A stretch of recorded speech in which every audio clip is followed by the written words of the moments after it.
Voilà, on se retrouve enfin pour ce live sécurité web RGPD. Pour commencer, regardons un petit peu ce que nous allons aborder. Donc dans un premier temps, je vais rappeler comment va se dérouler ce live, et notamment comment ont été réalisées les attaques durant ce live, celles qu'on va voir. Ensuite, on fera, comme je le disais, une rapide introduction sur les métiers qui sont liés à la sécurité informatique et à la sécurité web. Nous verrons ensuite les attaques les plus courantes délivrées par OWASP, donc le top 10. Et enfin, nous verrons le RGPD et j'annoncerai les nouveautés de Training Dev, notamment un concours qu'on vient de lancer dont je vous parlerai à la fin. Donc, comme je le disais, au niveau des interactions, n'hésitez pas à répondre dans le chat. Le but, c'est vraiment que ce soit interactif. Il y aura pas mal de questions. Je vais vous demander votre avis, donc n'hésitez pas à répondre. Ensuite, comme je le disais, il y a trop souvent de tutoriels sur le web qui parlent de la sécurité. Par exemple, peut-être que certains d'entre vous connaissent déjà un petit peu la faille XSS. Eh ben, il y a trop peu d'exemples vraiment concrets qui expliquent ce que peut vraiment faire une XSS. On va voir des petits tests où en gros on va voir une boîte JavaScript qui s'ouvre, mais on ne comprend pas pourquoi ça peut être dangereux.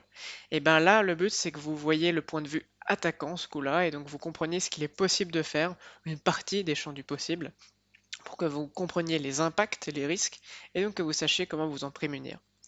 Donc ce sera à travers des exemples concrets qui ont été réalisés soit sur des sites mis à disposition pour tester justement nos compétences de pentest, soit sur des projets d'étudiants qui ont bien voulu me donner leurs projets que j'ai pu tester en local, donc je les remercie, soit par des vidéos faites par d'autres pentesters que je vais citer par la suite, notamment une vidéo. Donc avant de commencer, sachez évidemment qu'on ne peut pas tester et attaquer n'importe quel site, hein. Il faut évidemment l'autorisation de la personne. Et même si c'est votre site, si vous passez par un hébergeur comme OVH, AutoSwitch ou Gandhi, attention, vous ne pouvez pas faire toutes les attaques possibles puisque c'est le serveur d'une autre personne, pas le vôtre. Sauf si c'est un serveur dédié. Donc voilà. Et enfin, nous verrons pour chacune des attaques les solutions les plus classiques pour les éviter. Donc rapidement, quelles peuvent être les raisons d'une attaque? Alors j'en ai cité quelques-unes, ça peut être de l'espionnage industriel, ça peut être de la concurrence qui veut par exemple empêcher que votre site soit accessible pendant une période, empêcher que votre site soit utilisable correctement. Tout ça, ça va être des raisons pour lesquelles il y a des attaques. Ensuite, il y a également la raison du vol d'informations. Si vous voyez d'autres raisons possibles pour les attaques, il y en a d'autres, n'hésitez pas à les signaler par chat. Ensuite, quel type d'attaquant il existe? Ça peut être des petits pirates qui font ça leur côté, pour s'amuser, on va dire, ou parce qu'ils ont été embauchés par quelqu'un pour le faire. Des groupes de pirates qui peuvent faire des attaques dévastatrices. On a entendu parler il n'y a pas si longtemps, enfin il y a quelques années, de SolarWind, hein. Donc ça, c'était un groupe enfin, SolarWind, le virus qu'il y a eu derrière, en tout cas, l'attaque qu'il y a eu derrière, pardon, a été fait par un groupe, hein. Et puis enfin, ça peut être des États quand ça devient plus gros. Alors, Devengeek nous dit la vengeance. En effet, ça peut être de la vengeance, mais bon, pour se venger informatiquement, il faut quand même y aller. Ça met quand même beaucoup de moyens en place pour se venger. Mais évidemment, ça peut être faire une partie, ça peut être une raison possible, hein. Et donc en fait, pour se défendre, les sociétés, pour éviter d'être des cibles, ou en tout cas si elles sont la cible d'attaque, de pouvoir s'en prémunir, elles font parfois appel à des pentesters, c'est-à-dire des gens qui sont embauchés ou qui ont un contrat avec l'entreprise pour tenter de s'introduire dans les systèmes. Donc c'est un métier qui doit être très réglementé au niveau légal avec l'entreprise, avec beaucoup de parties juridiques et beaucoup de rapports, de bilans. Et donc, le but, c'est évidemment la défense par l'attaque. Si on a trouvé les attaques possibles sur notre site, on sait comment s'en défendre. Et donc, dans les très grosses entreprises, on a parfois deux types d'équipes, les Red Team et les Blue Team. Les Red Team, ça va être des gens qui vont tenter d'attaquer les systèmes de l'entreprise, et les Blue Team, c'est ceux qui vont répondre en temps réel. Et donc, la question que je vous pose, c'est est-ce que vous, si vous développez un site web avec ce qu'on vient de voir, vous pouvez être concerné? À votre avis, est-ce que, voilà, je sais pas moi, vous développez votre portfolio, vous développez un site e-commerce pour un client ou bien pour vous-même, est-ce que vous pensez être concerné? Parce que évidemment, vous n'êtes pas un grand groupe, exactement, Damien Burdeau. Vous êtes tout à fait concerné, puisque vous avez des informations, en tous les cas. Si vous avez un site e-commerce, bah, vous recueillez des informations sensibles sur les gens qui peuvent intéresser d'autres groupes, des pirates. Euh, et puis évidemment, vous avez des concurrents, donc évidemment que vous êtes sensible aux attaques. Alors, toute mesure, toute proportion gardée, évidemment, hein, on sait, si vous ne faites pas 15 millions de chiffre d'affaires, on va peut-être pas essayer de vous attaquer à fond. Vous n'avez pas forcément des très gros concurrents qui n'ont pas les moyens non plus de vous attaquer de manière sûre, hein, d'embaucher des gens pour essayer de vous attaquer. Donc toute proportion gardée, mais évidemment que vous êtes sensible aux attaques. Donc en faisant ce constat, c'est vrai qu'il peut être intéressant de savoir comment se prémunir et sur les sites web que vous développez, sur les applications, bah, quelles sont les failles les plus courantes. Et donc c'est ce qu'on va voir durant ce live. Donc, on va voir en fait le top 10, le top 10 OWASP. Alors, qu'est-ce que c'est que OWASP? En fait, c'est une organisation à but non lucratif qui est vraiment une référence dans la sécurité, notamment les sécurités web, et qui a en 2017 fait une liste des failles les plus courantes sur les sites web. Donc, on va suivre cette liste et on va voir en fait quels sont les impacts, quels sont les vecteurs, un type d'attaque, enfin en tout cas un exemple d'attaque pour cette faille, et enfin comment s'en prémunir. Donc surtout n'hésitez pas à m'arrêter dès que vous avez la moindre question. Donc la première en fait c'était les injections. Alors qu'est-ce que c'est qu'une injection? C'est le fait en fait de mettre un code qu'on va appeler payload, charge utile, qui va permettre à un attaquant de contourner un peu les requêtes qu'on voulait faire à une base de données. Par exemple, donc on a des injections pour MySQL, pour NoSQL, tous les systèmes de gestion de base de données. C'est surtout les injections SQL ici qui nous intéressent. Donc, par exemple, ça va être d'imaginer comment peut être structurée une requête et d'essayer de la modifier de telle sorte à récupérer d'autres informations que celles qui sont voulues à la base par le site. Donc quels sont les vecteurs d'attaque? En fait, il va y avoir plusieurs vecteurs. Tout ce qui est formulaire, à partir du moment où on demande à quelqu'un de remplir des informations dans un formulaire, il peut rentrer des caractères bizarres, ou en tout cas des phrases, des ensembles de mots, un payload, quoi, qui peuvent faire des sacrés, enfin en tout cas des dégâts, en tout cas permettre de récupérer des informations. Ça peut être des variables, des paramètres, parce que les gens croient parfois qu'il n'est pas possible de modifier les paramètres du navigateur comme son adresse IP. Et ben on peut en fait passer des attaques directement avec l'adresse IP. Il y a d'ailleurs un exemple pour la faille, enfin le WASP numéro 7. Quels sont les impacts d'une réussite d'attaque quand quelqu'un fait une injection? Eh bien, ça peut être tout simplement obtenir des droits supplémentaires, il peut devenir administrateur, il peut récupérer des informations sur les autres utilisateurs du site, sur la base de données, il peut changer le prix d'un produit, se faire rembourser par exemple s'il est sur un site e-commerce. Donc, il faut avoir beaucoup d'imagination et de manière générale, en fait, quand on veut tester la sécurité d'un site web, il faut avoir l'imagination, imaginer comment ça peut marcher derrière et puis ne surtout pas se limiter à ce que on a testé avant. Ce site peut marcher autrement que tout ce qu'on a pu tester avant. Et donc il faut vraiment se laisser toutes les possibilités en tête. Donc maintenant, on va voir un cas concret. Donc ça, c'est une vidéo que j'ai enregistrée. Alors, est-ce que vous la voyez bien? Si c'est pas top, je peux zoomer un peu. Voilà, et je vais lancer la vidéo. Donc je vais m'arrêter, je vais expliquer petit à petit. Donc ici, déjà pour commencer, je suis sur un site qui s'appelle OWASP Juice Shop. Donc vous voyez qu'il y a OWASP dedans. En fait, ça c'est un site mis à disposition par OWASP qu'on peut télécharger en local pour tester les attaques qu'il cite dans son OWASP Top 10. Donc ici, qu'est-ce qu'on remarque sur cette page? Il y a un formulaire de recherche, juste ici. Et donc on voit que ça fait appel à une API ici. Donc c'est-à-dire en fait que lorsqu'on tape un mot dans la barre de recherche, il y a une requête qui est faite sur un serveur. Ce serveur contient Enfin, ce serveur, quand on lui fait une requête de recherche, va nous retourner les résultats. Donc on voit bien ici l'adresse et on va essayer de l'ouvrir dans le navigateur. On voit ici que quand on ne met aucune recherche, évidemment, on a tous les résultats. Jusqu'ici, tout va bien. on va voir si ce champ de recherche est sensible aux attaques d'injection. Donc pour ça, moi j'utilise un petit outil qui s'appelle Burp. Donc je vais l'activer. Dans Foxy Proxy, en fait, je vais dire que toutes les requêtes vont être interceptées par mon outil. Et là, du coup, on voit la requête que je viens de faire. On voit que c'est une requête GET qui va chercher du coup vers localhost 3000, là où j'ai hébergé mon serveur web, l'URL reste product search avec le paramètre Q. Et j'ai également du coup des informations sur le serveur, enfin sur mon navigateur. J'utilise Mozilla, etc., etc. Très bien. Continuons. Ah, j'ai fait une bêtise. C'est pas grave. On reprend. Voilà, on en était là.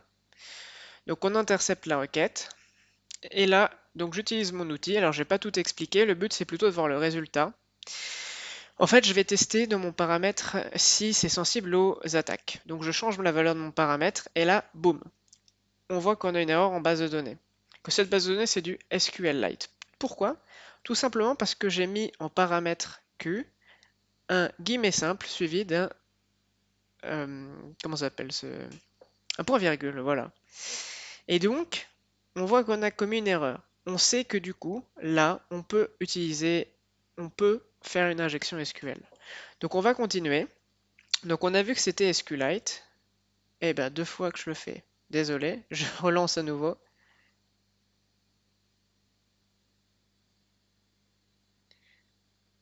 Hop. Donc voilà, on voyait que c'était SQLite. Donc moi, je vais me renseigner sur comment est stocké le schéma dans la table, dans la base de données SQLite. Donc en fait, là, ça va être pour récupérer toute la structure de la base de données. Donc j'ai vu que la table s'appelait SQLite schéma. Agrandi, pas de souci. Voilà, je pense que c'est mieux.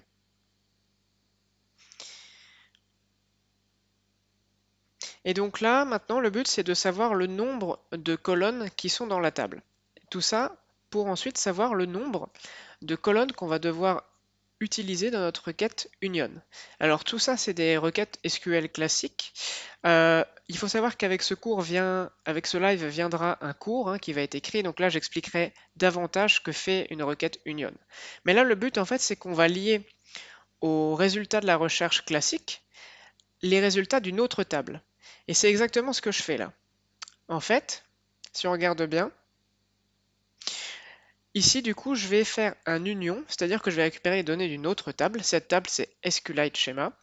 Et vu qu'à chaque fois dans mon résultat classique j'ai 9 colonnes, ID, name, description, etc. Ça fait 9. Je sais que je vais devoir faire ma requête de sorte que j'ai 9 résultats dans mon union. Donc pour le moment, je vais simplement retourner 1, 2, 3, 4, 5, 6, 7, 8, 9. Et enfin ici, les tirets, tirets, espace tiré, ça c'est pour éviter que le reste de la requête soit pris en compte si la personne a fait une requête SQL étrange. Tout ça, je vais y revenir après. Donc on essaie, et maintenant on a dit que je voulais récupérer dans SQLite Schema SQL. Donc pour le moment, on a les résultats d'avant, et si du coup je vais mettre dans mon payload un résultat où je sais qu'il n'y a pas de valeur, donc il n'y a aucun en fait article qui commence par QDES, bingo. Qu'est-ce qu'on remarque? On remarque ici que dans ID, par la suite, j'ai les résultats de toutes les créations des tables dans ma base de données. En fait, c'est la colonne SQL qui est ici dans la table SQLite Schema. Et donc, on voit qu'à la place des résultats classiques de mes produits, à la place de l'ID, j'ai la base de données ici, toute la création de la base de données. J'ai réussi. Et donc ensuite, on voit 2, 3, 4, 5, 6, 7, 8, 9, parce que comme je le disais, pour que notre payload avec union fonctionne, il faut qu'on ait le même nombre de données qui soient retournées que si on n'avait pas fait, que si on avait utilisé la requête classiquement sans faire d'injection. Donc ici, il fallait 9 données. Donc j'ai simplement utilisé la première donnée SQL qui m'intéressait, puis j'ai rempli par des nombres de 3, 4, 5, 6, 7, 8, 9. J'aurais pu mettre ABCD, peu importe. Et voilà, j'ai toute la base de données ici. Je sais comment sont les tables, je sais comment elles s'appellent, CAPTCHA, cards, je sais qu'est-ce qu'il y a comme valeur dedans. Enfin, pas comme valeur, pardon, comme nom de colonne, message. Voilà, ici que j'ai aussi des clés étrangères. On a réussi notre attaque. Alors là, j'ai récupéré le schéma de la table. Mais maintenant que j'ai le schéma de la table, Bah, je sais que j'ai une table users qui s'appelle users avec des colonnes, notamment le nom des colonnes c'est ID, email et password. Et donc quand je fais la même attaque, et ben voilà, j'ai récupéré ici l'ID du premier utilisateur qui a pour email admin et comme description, enfin comme il y a description, ça correspond du coup à notre password, le password. Pour information, vous savez que normalement on doit hacher les mots de passe en base de données, chiffrer, c'est-à-dire que la personne rentre comme mot de passe je ne sais quoi, lapin par exemple, et ben lapin sera chiffré pour donner quelque chose que le pirate ne peut pas récupérer. Voilà. En effet, le principe du hash, c'est qu'on ne peut pas le reverse. Autrement dit, une fois qu'on a un hash, il n'y a pas une fonction pour DH, pour passer de mon résultat à lapin. Mais il y a un autre type d'attaque que je ne vais pas exposer ici, qui s'appelle les brute force par rainbow table. En fait, il y a tellement de mots de passe courants dans le web, tellement de mots de passe qui reviennent, AZERTY, AZERTY 123, admin, admin 123, etc., qui varient selon les pays, que ce qu'on peut faire, c'est tester ici, donc j'ai un hash, je vais mettre ce hash, et il y a un outil qui va tester tous les mots de passe les plus courants et qui va vérifier le hash. Et si c'est le bon, bah du coup on a trouvé. Et pour information, je l'ai fait, et admin, son mot de passe, c'était je sais plus trop quoi, pour être franc, et ça avait été trouvé en une seconde. Donc même si les mots de passe sont hachés, si la personne n'a pas un mot de passe fort, de toute manière, ce sera très facilement décodé si c'est du MD5 ou du SHA-1 comme algorithme de chiffrement. Donc voilà pour la première attaque. Donc ça c'est ce qu'on appelle une blind SQL injection parce que on est aveugle en fait quand on essaie de faire l'injection. On ne sait pas comment fonctionne la requête, on ne peut que l'imaginer. Donc voilà pour la première attaque. Donc pour rappel, pourquoi en fait ça marche? Eh bien imaginons que j'ai une requête de ce style-là. Select all from user, je récupère tout de la table users. Là où j'ai le nom qui est égal à la variable nom, et password est égal à mon mot de passe haché. Et bien si la personne ici à la place de name, donc à la place de la variable name, elle met le code qu'on a mis, ça va remplacer. Et donc du coup en fait, à la place de $name, on va avoir le guillemet simple, la fermeture, et ensuite union, etc., etc. Et enfin les petits commentaires, comme je vous avais dit, les tirés, espace tiré, c'est pour éviter le end password à la fin, on n'en tient même pas compte. Du coup, si on fait cette requête-là, on peut se connecter à la place de n'importe quel utilisateur. Donc pour s'en prémunir, qu'est-ce qu'il faut faire? Eh bien en fait, quand on fait des requêtes SQL, on peut faire deux choses. Soit les exécuter directement, comme vous le voyez ici, c'est-à-dire mettre les variables directement dans la requête, soit faire une requête préparée, c'est-à-dire qu'on écrit d'abord la requête et on passe les variables dans un second temps grâce à des fonctions qui dépendent du langage. Par exemple, si on est en PHP et qu'on utilise la librairie PDO, eh bien il suffit de faire un rec bdd prepare et ensuite un rec execute en passant les data à la place de les passer directement dans la requête. Si on est en Node.js et qu'on utilise par exemple Sequelize, c'est fait par défaut. Si on utilise un framework comme Symfony, Laravel ou je ne sais quoi d'autre, c'est également fait par défaut pour se prémunir. Une phrase qui revient souvent, Never trust user inputs, ça veut dire ne jamais croire les données que passe l'utilisateur. Peut-être que vous vous attendez un nom et un mot de passe, mais en réalité il va vous passer un payload et donc du coup il faut jamais croire ce qui passe. C'est pour ça qu'il faut faire toujours des restrictions côté back, toujours des vérifications. Si vous attendez un nombre, vérifiez que le résultat est bien un nombre. Si ce n'est pas le cas, vous mettez un message d'erreur. Et enfin, dans les requêtes SQL, on peut mettre une instruction qui s'appelle limit. On peut dire qu'on limite le résultat à 1. Comme ça, si l'injection se fait plus tard dans la requête, eh ben on pourra récupérer qu'un seul résultat, ça limite un export de la base de données. Bon, ça c'est préconisé par OWASP, mais en réalité, cette troisième défense est quand même très limitée. Hein. Voilà pour la première. Alors, surtout, n'hésitez pas s'il y a des questions. Je suis obligé d'aller assez vite parce qu'il nous en reste 10 quand même. Je sais que c'est un petit peu complexe. La plupart seront plus simples par la suite. Là, c'était un exemple en temps réel. C'est pas grave si vous n'avez pas compris tout le processus d'attaque. Ce qu'il faut comprendre, c'est bien ce qu'il est possible de faire sur votre site web et donc du coup comprendre les enjeux de bien sécuriser son site web. Ok? Mais si vous avez des questions, encore une fois, n'hésitez pas à les envoyer dans le chat. Ok, parfait. Et ben on va passer du coup au 2. Donc le 2, c'est Broken Oath. Broken Oath, ça veut dire quoi? En français, en gros, ça va être l'authentification cassée. Autrement dit, notre processus d'authentification n'est pas parfait. Il y a des... Il est peut-être un peu trop laxiste ou alors on ne vérifie pas bien le processus de connexion. En tout cas, il y a des failles dedans. Donc évidemment, là, les vecteurs, ça va être le formulaire d'authentification, mais également les tokens et les sessions. Les tokens, ce sont des données qui sont passées au navigateur de la personne parfois, soit en cookie, soit en session storage, soit en local storage par exemple. Et ces tokens vont permettre d'identifier l'utilisateur après chaque requête. Et on vérifie en général ce token côté back après. Ça c'est en Node.js. Côté PHP, c'est à peu près la même chose, sauf que c'est avec des sessions.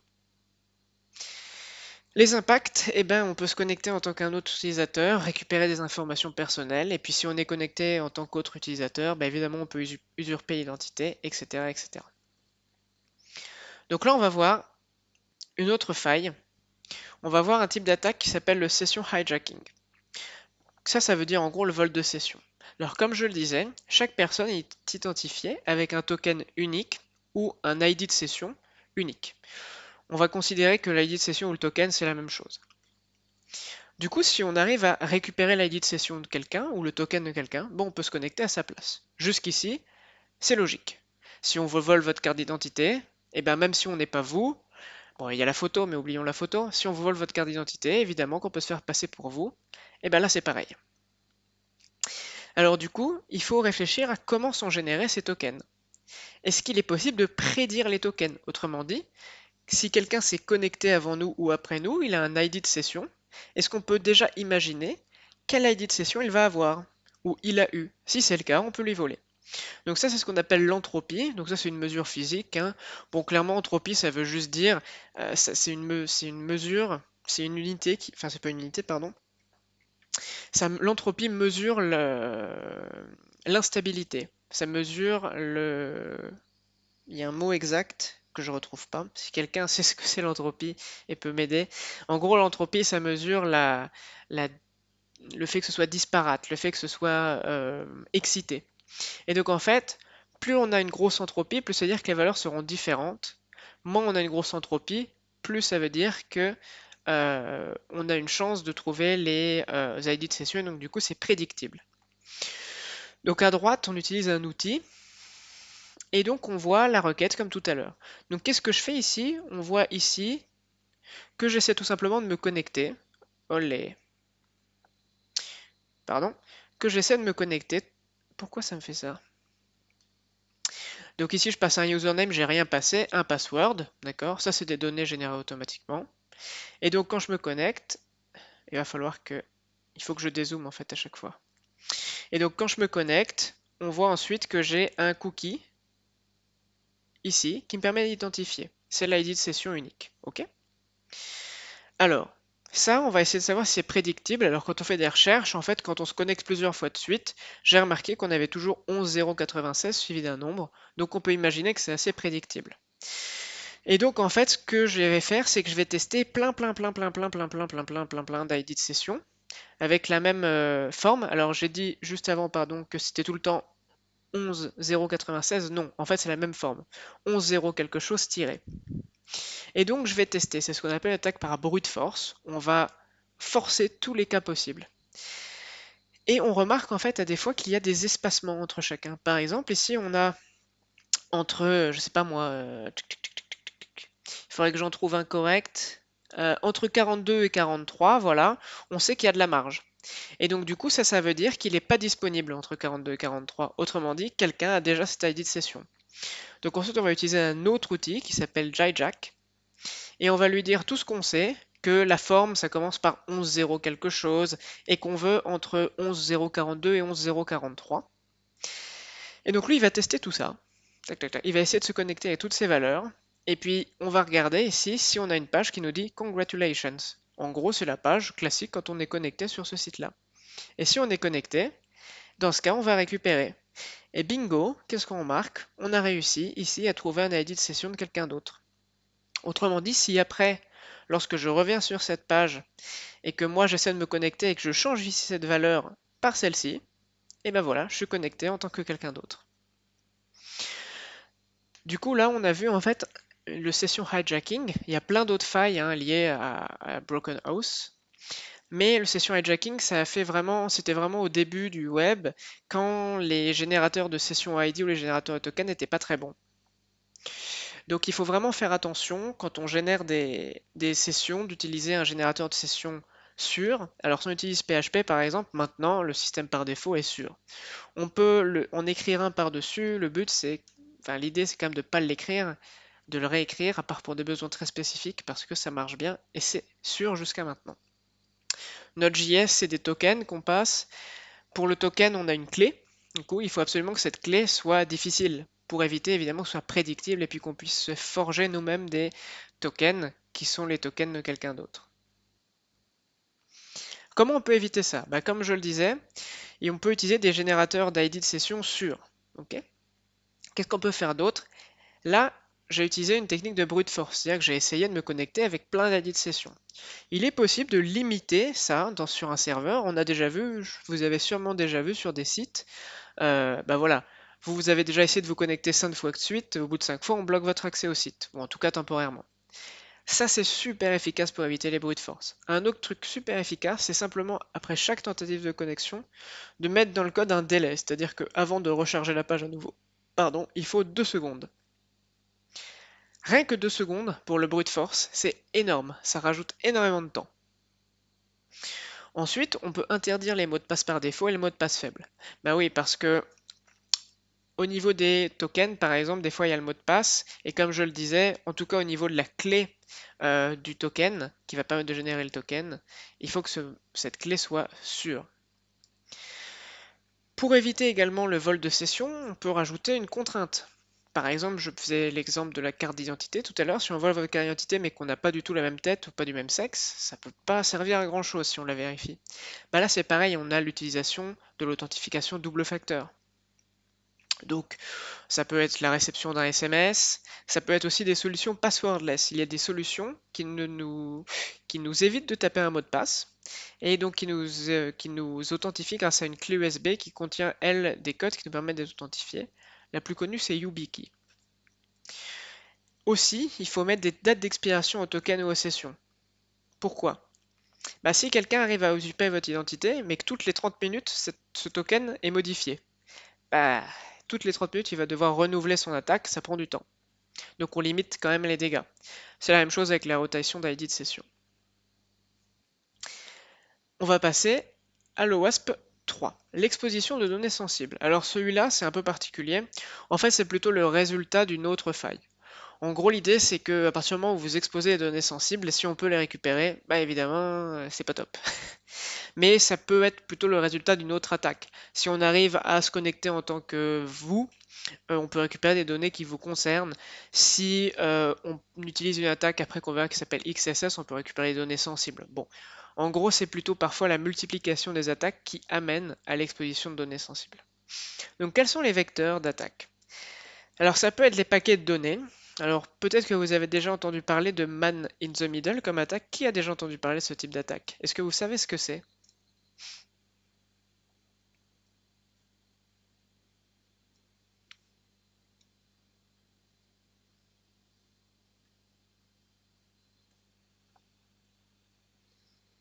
Alors, ouais, très bien. Alors oui, c'est vrai que j'ai une latence, donc c'est possible que je ne reçoive pas tout de suite vos réponses, et en tout cas, vous ne voyez pas en même temps que moi. Ok. Il y en a quelques-uns qui l'ont vu quand même. Alors, pour explication, le man intercepter les infos. Ouais, c'est exactement ça, Ivory Kane. En fait, interception des paquets pour les analyser. Homme du milieu. Eh ben, parfait. Tout le monde connaît. C'est bien. Interception des données, l'homme du milieu. Exactement. En fait, le but, pour ceux qui ne connaissent pas, c'est que, évidemment, quand on communique avec un site web, il y a des paquets qui transitent. Donc, les paquets, ça contient nos informations, enfin, des informations. Et donc, un paquet, on peut imaginer, c'est comme un train. Donc, le train, il passe. Tac, tac, tac, tac, tac, tac, tac, tac, tac. Et en fait, le but, c'est que le train passe, et au moment où il passe, donc ici c'est la gare 1, ici c'est le terminal, et bien il y a quelqu'un qui va monter dans le train ici, et qui va demander aux gens tous comment ils s'appellent, ou dans le cas de l'informatique, qui va récupérer toutes les informations qui sont passées dans le paquet. Alors évidemment, c'est gênant, et donc là on peut récupérer les informations sensibles. Et puis les autres vecteurs, c'est les mots de passe simples mal hachés, comme je disais. Si on a un mot de passe pour protéger une donnée sensible et puis que ce mot de passe est AZERTY, bon, on imagine bien que ça va vite être trouvé et donc, du coup qu'on risque d'exposer les données sensibles.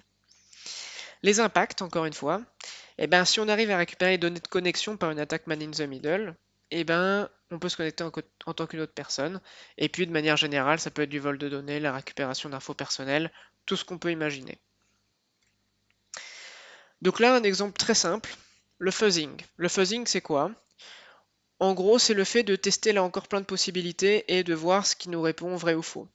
Donc on peut tester, de la même manière que tout à l'heure on pouvait tester les sessions ID et les bruits forcés, on peut ici tester sur des sites web plein de fichiers connus. Par exemple, on va regarder si les fichiers index.php existent, si le fichier profile.php existe, mot de passe oublié.php par exemple, et aussi des noms de dossiers.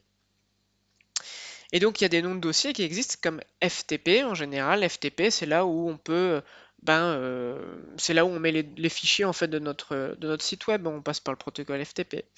Et donc si on fait du fuzzing, qu'on teste plein de dossiers et puis qu'on trouve ça, et puis que FTP par exemple est disponible, mais ça peut être n'importe quel dossier, et que dans ce dossier il y a des documents, on va dire, sensibles, et bien évidemment on les trouve. Alors ça c'est une attaque assez... c'est même pas une attaque, c'est plutôt un listing de fichiers. Quelqu'un qui taperait FTP en étant curieux dans son navigateur, il trouverait le même résultat.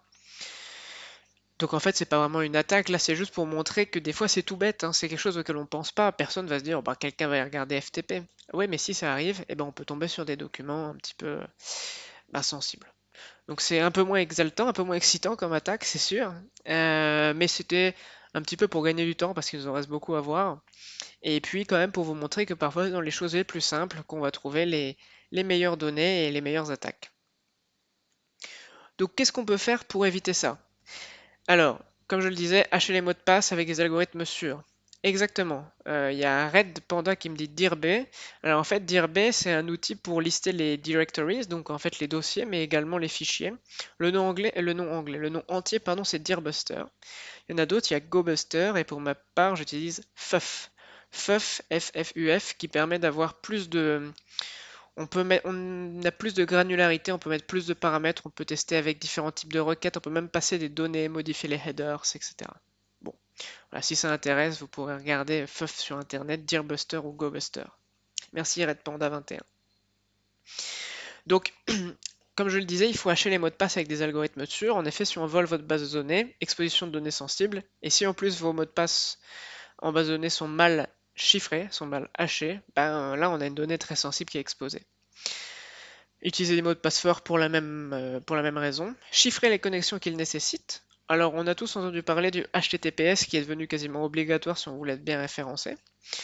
Donc, pour avoir une connexion HTTPS, il faut un certificat, donc SSL TLS. C'est à peu près la même chose. En fait, TLS est venu remplacer SSL fin des années 1990.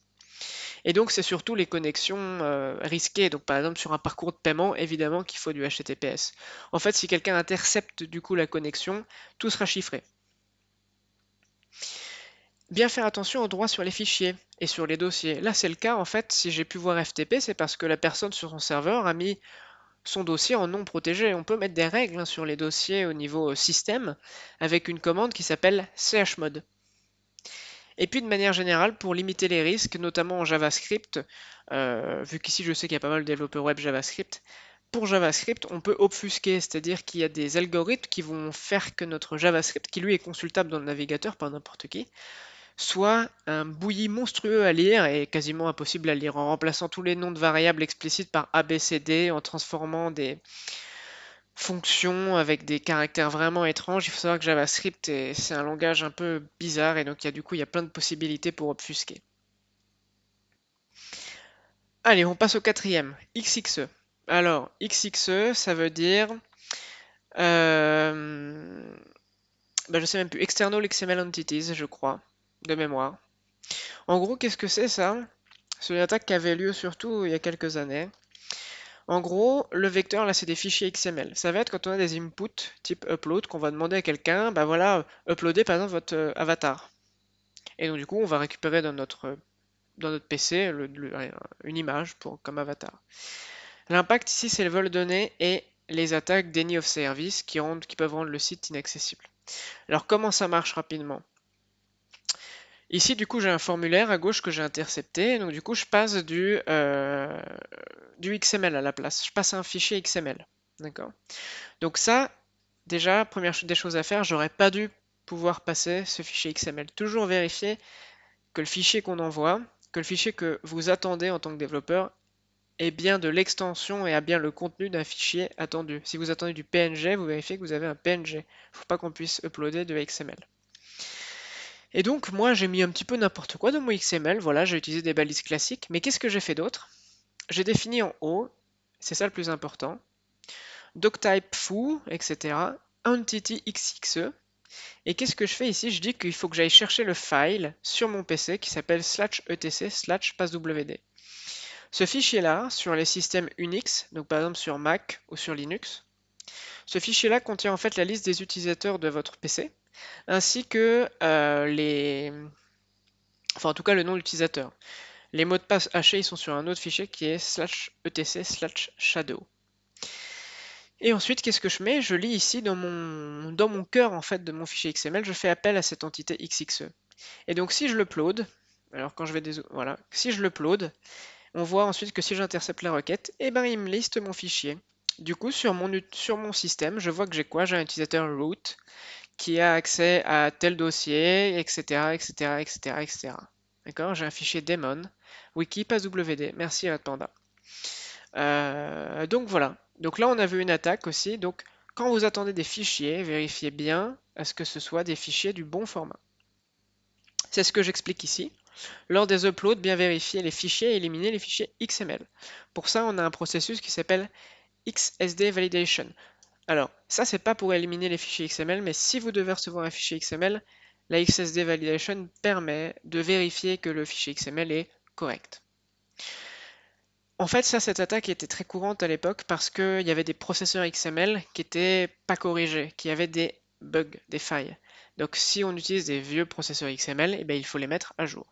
Et quand on a besoin de sérialiser les données, c'est-à-dire quand on a besoin de faire transiter des données d'une page à une autre, au lieu d'utiliser XML, on peut utiliser JSON ou encore d'autres langages, si on peut dire, de sérialisation, d'autres formats de sérialisation.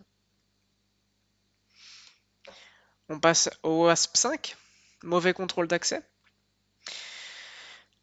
Donc, en anglais, ce serait Broken Access Control. Donc ça, c'est le nom exact sur OWASP, Broken Access Control.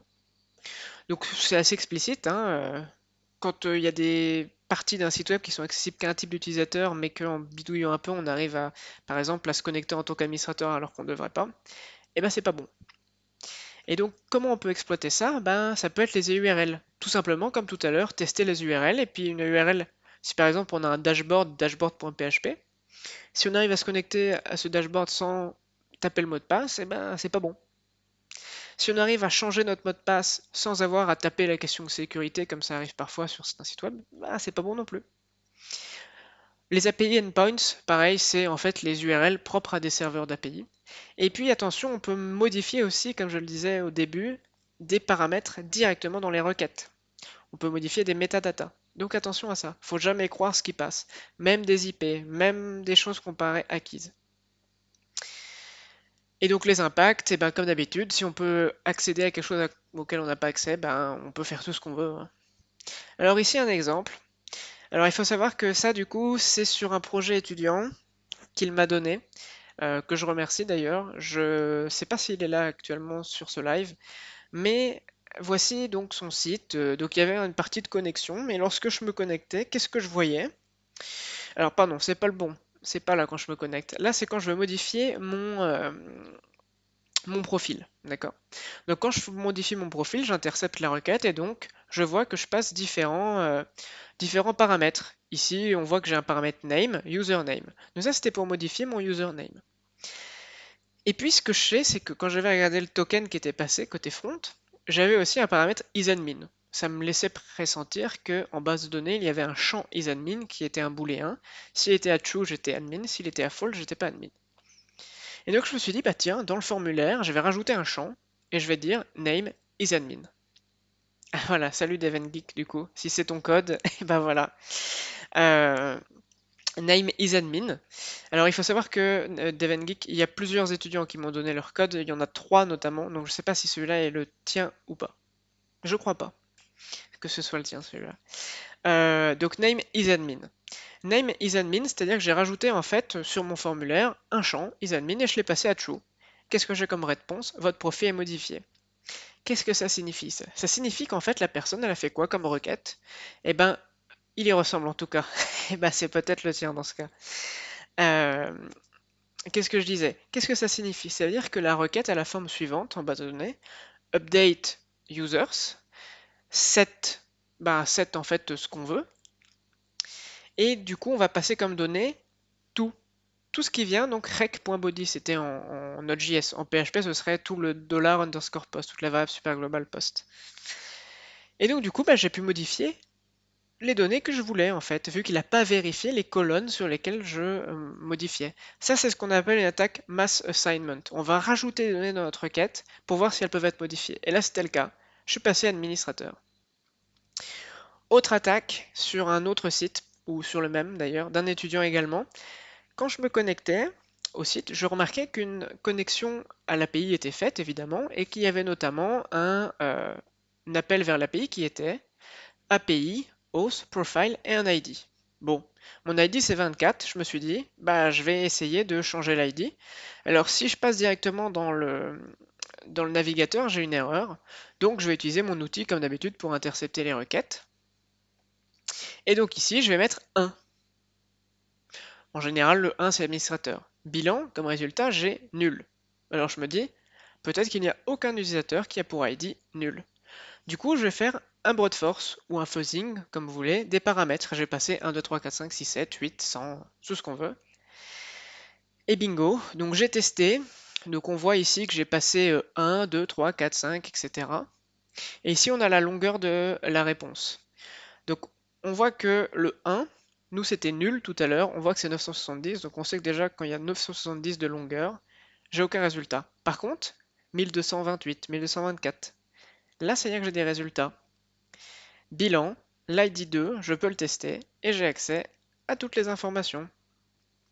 Le username, l'email, et ici le password encodé avec un algorithme de chiffrement plus sûr que MDA5 ou que SHA1.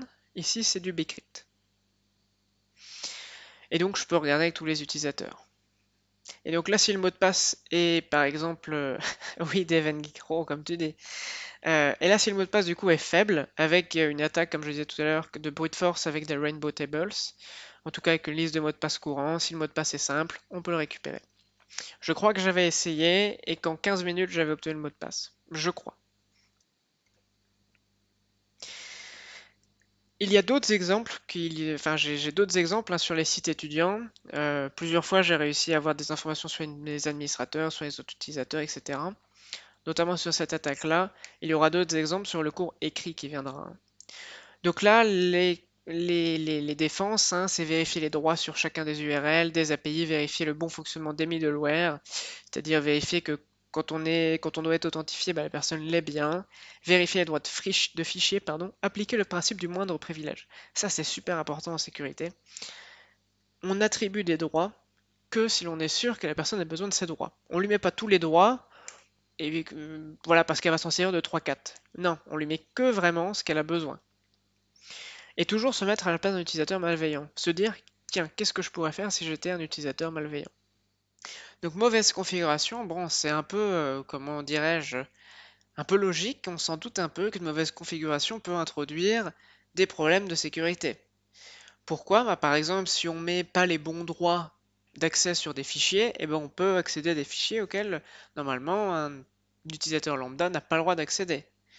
Également, on peut autoriser les mots de passe classiques par défaut, AZERTY, QWERTY, évidemment, ça peut être gênant si quelqu'un fait du brute force de mot de passe. Ça peut être également des mauvais paramètres de configuration. On a pu l'imaginer, par exemple, on attend un fichier, et finalement on ne reçoit pas un fichier PDF.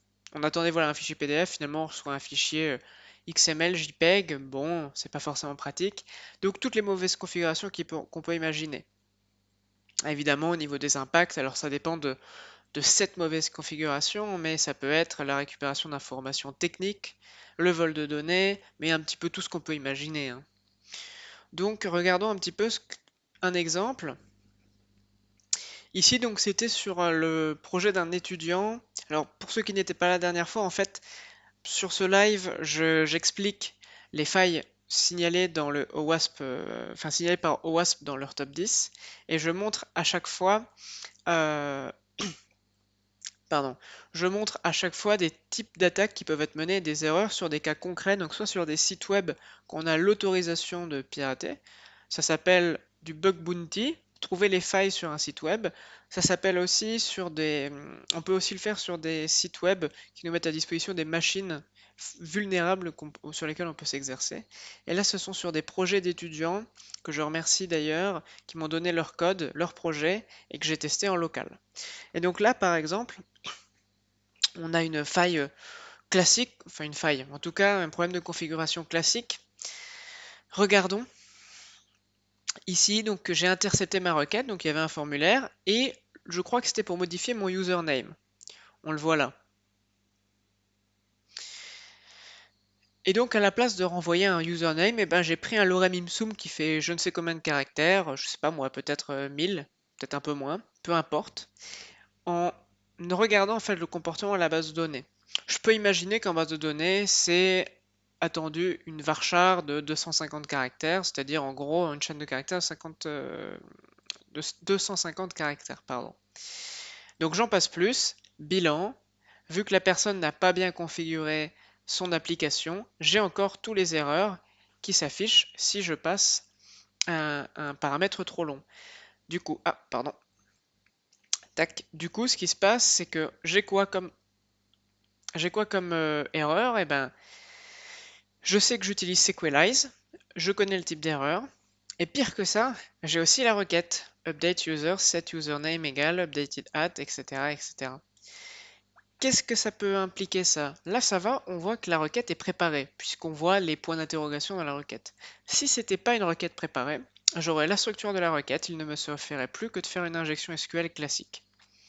Et donc là, j'ai au moins une information sur le type d'outil qui est utilisé, le type de librairie. Ici, je sais qu'il y a Sequelize qui est utilisé.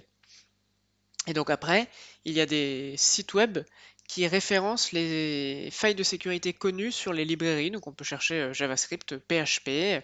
Donc ça, c'est pas des librairies, c'est des langages, mais il y a des failles sur les langages, hein, mais également sur les librairies, sur les frameworks. Donc on peut en avoir sur Laravel en PHP, sur Node.js, enfin Node.js c'est le langage encore une fois, pardon, sur Express, sur Sequelize comme librairie. Et donc après, si on voit que Sequelize a une faille de sécurité, ben on peut l'exploiter. Donc ça, c'est une faille très courante, hein. Euh, Mal paramétrer, dire bon bah voilà, je pense pas à tester un username trop long. Qui va mettre un username de plus de 250 caractères? Personne. Et ben voilà, sauf quelqu'un de mal intentionné pour récupérer des informations sur les technologies du site. Donc toujours faire attention aux messages d'erreur. Pour ça, dans les configurations, ça va souvent être de préciser qu'on est en mode production. Quand on compile ces assets avec le mode production, on n'a plus de message d'erreur. Alors ça c'est côté front, mais côté back, pareil, en général, on peut mettre un petit dispositif dans le point env qui dit si c'est en prod ou si c'est en développement. Des frameworks le gèrent automatiquement si c'est pas géré. En tout cas, dans Sequelize, on peut aussi ici paramétrer si on veut les messages d'erreur ou pas. Donc côté, une fois qu'on est en prod, ne surtout pas afficher ce type de message d'erreur. On voit bien que ça peut être assez, ça peut divulguer beaucoup d'informations. Et donc Red Panda, donc un OWASP peut concerner plusieurs types de failles. Alors, ouais, en gros, dans le top 10 OWASP, il y a des failles, si on peut dire des failles, qui peuvent résulter de plusieurs choses. Par exemple, ici, mauvaise configuration, c'est pas tellement la faille, enfin, comment dire, la mauvaise configuration entraîne des failles, le brute force, trouver des informations, etc. Comme un des premiers OWASP qu'on a vu la dernière fois, c'est le exposition de données sensibles. Bon bah voilà, exposition de données sensibles, c'est pas une faille en tant que telle, je veux dire. Si on sécurise mal, on a des données sensibles qui sont exposées, donc il faut s'en méfier. Mais évidemment qu'il y a plusieurs façons de se retrouver avec des données sensibles exposées. Donc oui, en effet, pour arriver à ces fins, pour pour ce qui est de l'exposition de données sensibles, évidemment qu'on peut en avoir avec, en exploitant plusieurs types de failles. De même pour le, de même pour le mauvais contrôle d'accès, de même pour le, tac tac tac tac, j'y vais encore, pour les mauvaises configurations, hein. Donc, alors, j'ai une question donc en prod. Les messages sont différents ou il faut quand même configurer quelque chose pour ne plus afficher pardon, ce genre d'infos? Alors, en fait, ça va dépendre de la configuration de ton framework, de ta librairie, de ton application. Certains frameworks, par exemple, moi j'utilise Laravel côté PHP, dès que tu le mets en prod, si quelqu'un passe une donnée trop longue, par exemple, on reprend cette situation-là, eh bien Laravel, au lieu de m'afficher tout ce message d'erreur, il va dire erreur 503 par exemple, ou erreur 500, tout simplement, plutôt erreur 500 pour dire bon, bah, il y a une erreur côté serveur, point. Il n'en divulgue pas plus. Après, peut-être que c'est pas forcément géré par ton framework, ou dans ce cas, c'est dans ton application qu'il faut que tu dises, ok, là, je suis en mode prod, donc il faudrait que je mette des conditions dans mon code pour dire que si c'est une erreur et qu'il y a le mode prod d'activer, bah j'affiche pas les erreurs. Autrement dit, tu interceptes les exceptions, par exemple, tu interceptes les erreurs et puis tu n'affiches pas les erreurs en mode production. Tu affiches juste, je sais pas moi, erreur 500, voilà. Et attention, ce type d'erreur, là, il peut être évité tout simplement, comme je le répète à chaque fois, ici. Alors là, je ne l'ai pas expliqué, mais il aurait simplement suffi d'une vérification côté back pour vérifier la longueur de la chaîne de caractères. Si on faisait un if la chaîne de caractères est comprise entre 1 et 250 caractères, c'était évité. Donc là, ça vient de plusieurs choses en fait. Là, en fait, la faille résulte de plusieurs problèmes. D'abord, le problème de vérification côté back, et de deux, la mauvaise configuration côté back également, mais même côté serveur pour la gestion des messages d'erreur. Donc en général, une faille, c'est la résultante de plusieurs choses qui vont pas, hein. Donc pour éviter ça, qu'est-ce qu'on peut faire? Appliquer le principe du moindre privilège. Donc ça, j'en avais déjà parlé la dernière fois. En gros, on donne les accès aux personnes, on donne le moins possible d'accès aux personnes, on leur donne vraiment ce qui est nécessaire. Comme je le disais aussi, souvent on oublie, voilà, on a fait des tests et puis on oublie d'enlever des fichiers de test. Le problème, c'est que des fichiers de test, eh ben, on peut des fois y accéder et là, c'est en général là qu'il y a le plus gros problème parce qu'on n'a pas fait attention à la sécurité. Et donc parfois, ça peut poser problème. Des URL qui ont des routes qui sont encore accessibles alors qu'elles ne fonctionnent plus. Plein de choses comme ça. Et segmenter son application, ça devient compliqué. Mais par exemple, j'ai travaillé là sur une application où il y avait une partie publique qui devait accéder, enfin, mon application doit accéder à des API de Google Drive et d'un CRM avec toutes les informations du coup des clients de mon entreprise. Pour éviter que si l'application se fait pirater, on puisse récupérer du coup les accès API et puis en fait consulter des informations confidentielles, on a segmenté l'application. C'est-à-dire que j'ai mon application côté public qui ne contient plus du tout de clé API, qui va poster des données sur un serveur sécurisé, et c'est le serveur sécurisé ensuite qui lui est inaccessible depuis l'extérieur, qui est dans le réseau privé, qui lui en fait va se charger de communiquer avec les API distantes qui peuvent être des points sensibles. Donc ça, c'est la segmentation d'application. Ok, continuons. Donc ça, c'est peut-être la faille dont tout le monde a entendu parler en tant que développeur web, un minimum, c'est les failles XSS. Qui a déjà entendu parler des failles XSS ou qui en a déjà rencontré, qui a déjà dit mince, est-ce que mon site est sensible aux failles XSS? Dites-moi un petit peu qui connaît ça, qui a déjà entendu parler de ça?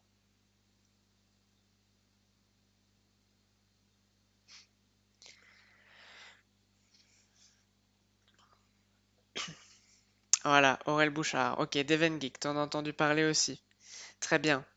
Euh, FAXSS, voilà, c'est souvent connu par les débutants. Connaître, oui, pas toucher. Ok. C'est souvent connu parce que c'est facile à faire et puis ça arrive assez facilement. T'en as exploité une? Ah bah, tu connais TryHackMe. Donc voilà, tout à l'heure, je parlais de sites web sur lesquels on peut s'entraîner. Bah, il y a TryHackMe qui est très bien. Il y a HackTheBox aussi. Et il y en a d'autres dont j'ai oublié le nom. Mais c'est vraiment les deux plus connus, TryHackMe et HackTheBox. Ok. Donc en fait, FAXSS, c'est quoi? Bah, c'est quand on a des formulaires en général, et sur les formulaires, on laisse la possibilité à la personne de mettre des scripts JavaScript. Donc en gros, de mettre la balise script et ensuite il fait ce qu'il veut dedans. Alors souvent, les FAXSS, c'est montré comment? pour les étudiants, ils disent ah bah j'ai exploité une faille XSS en faisant quoi? Ou ils testent leur site comment? Bah, ils mettent script et dedans ils mettent alerte XSS. Et puis en effet, s'ils postent le message et puis qu'on ouvre la page, eh ben on aura alerte qui s'affiche. Ok, alerte. Bon, bah super. Sauf que les étudiants ne se rendent pas forcément compte de ce qu'on peut faire avec ça.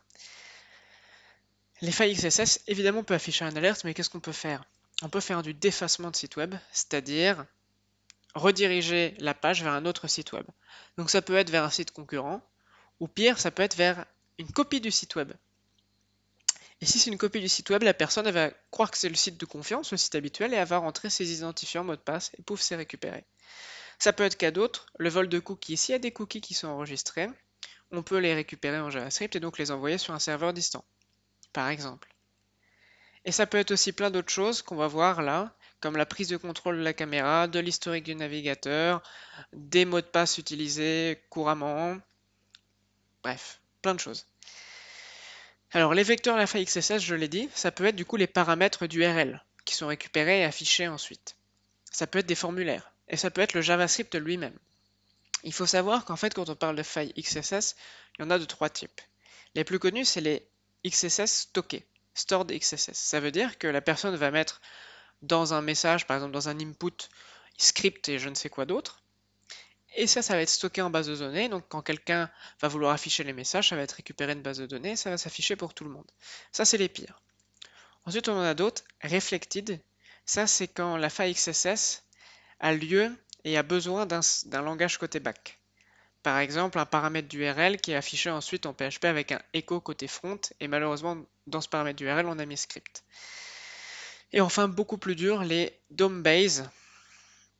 Ça, c'est quand c'est le JavaScript lui-même qui va. Enfin, c'est donc.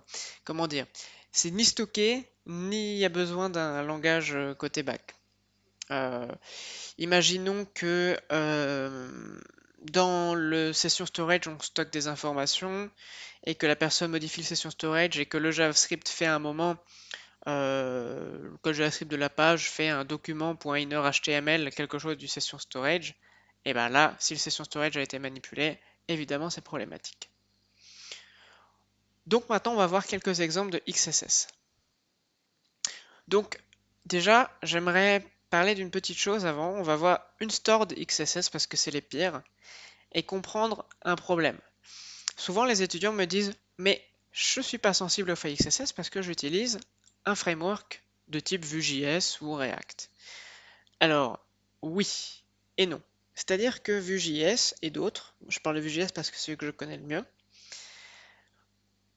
ont des mécanismes de prévention des failles XSS. Pourquoi? Quand on veut afficher une variable avec Vue.js, comme on fait, on utilise la syntaxe moustache, que je mets ici dans le chat, que vous allez voir apparaître, ma variable. Donc ça, en fait, quand on met ça, les caractères de type, enfin, tout ce qui est script ne pourra pas être exécuté.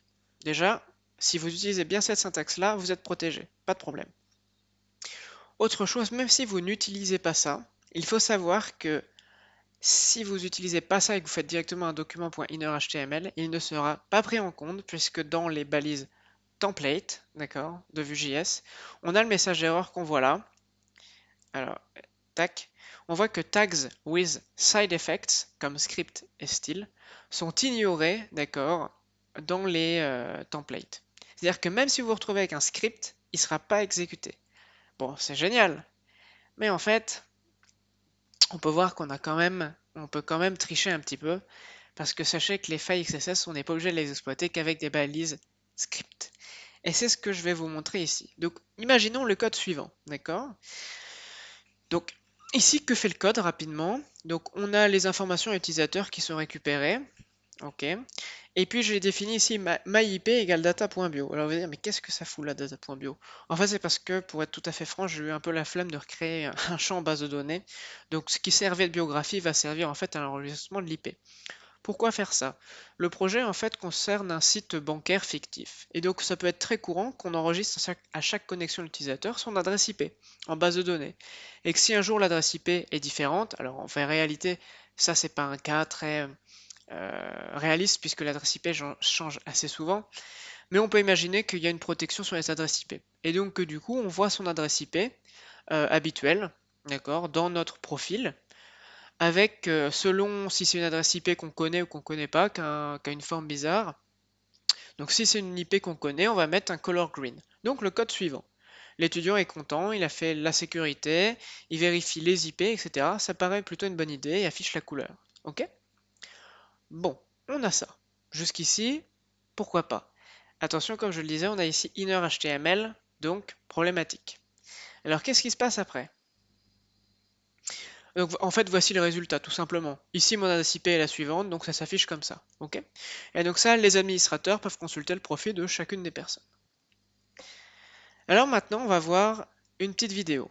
Donc ça, d'abord, c'est le côté attaquant, si je ne me trompe pas. Vu que les vidéos ont été enregistrées il y a quelques semaines, je ne sais plus exactement, mais on va le voir très vite. Donc je vais essayer de zoomer. Je sais que j'ai un petit souci quand je zoome, ça me fait parfois disparaître la vidéo. Tac. Donc là, ça ne devrait pas être mal. Allez, c'est parti. Donc qu'est-ce qui se passe? Je me connecte. Donc ça, je suis le pirate. Je me connecte. J'intercepte la requête. Ok? Et donc, qu'est-ce que je vois? Qu'est-ce que je sais? J'ai vu dans mon profil utilisateur qu'il y avait mon adresse IP enregistrée. Donc, j'en conclus que c'est lors que je me connecte que mon adresse IP est récupérée. Qu'est-ce que je vais faire? Les étudiants, en fait, ils se disent, bon bah l'adresse IP, qu'est-ce que vous voulez qu'on fasse mon adresse IP? Personne ne peut pirater une adresse IP, c'est pas un input, etc. Mais je peux mettre en fait si ce que je veux en adresse IP. Par exemple, je renseigne ici un nouvel attribut dans ma requête qui s'appelle xForwardedFor. En fait, c'est ce qui va être regardé côté back pour récupérer l'adresse IP, qui d'habitude correspond par exemple à 192.168, bref, une adresse IP classique. Donc je le modifie et je vais mettre ici mon payload JS. Donc mon payload, c'est celui-là. On l'a vu tout à l'heure, Vue.js a un mécanisme de protection contre les scripts et les balises styles qui seraient ajoutés. Du coup, ici, je vais utiliser une balise IMG. Donc, je ne sais pas si vous voyez très bien. En fait, j'ai ma balise IMG et dessus, j'ai un attribut qui s'appelle onError. Ma balise onError, mon attribut onError, il va s'exécuter. C'est du JavaScript, en fait, ça va appeler un callback JavaScript qui va s'exécuter quand l'image n'a pas réussi à être chargée. Donc l'image ne sera forcément pas chargée puisque en SRC, en source ici, j'ai mis X. X n'étant pas un lien, on va avoir une erreur. Donc le code ici va être exécuté. Et qu'est-ce que je fais?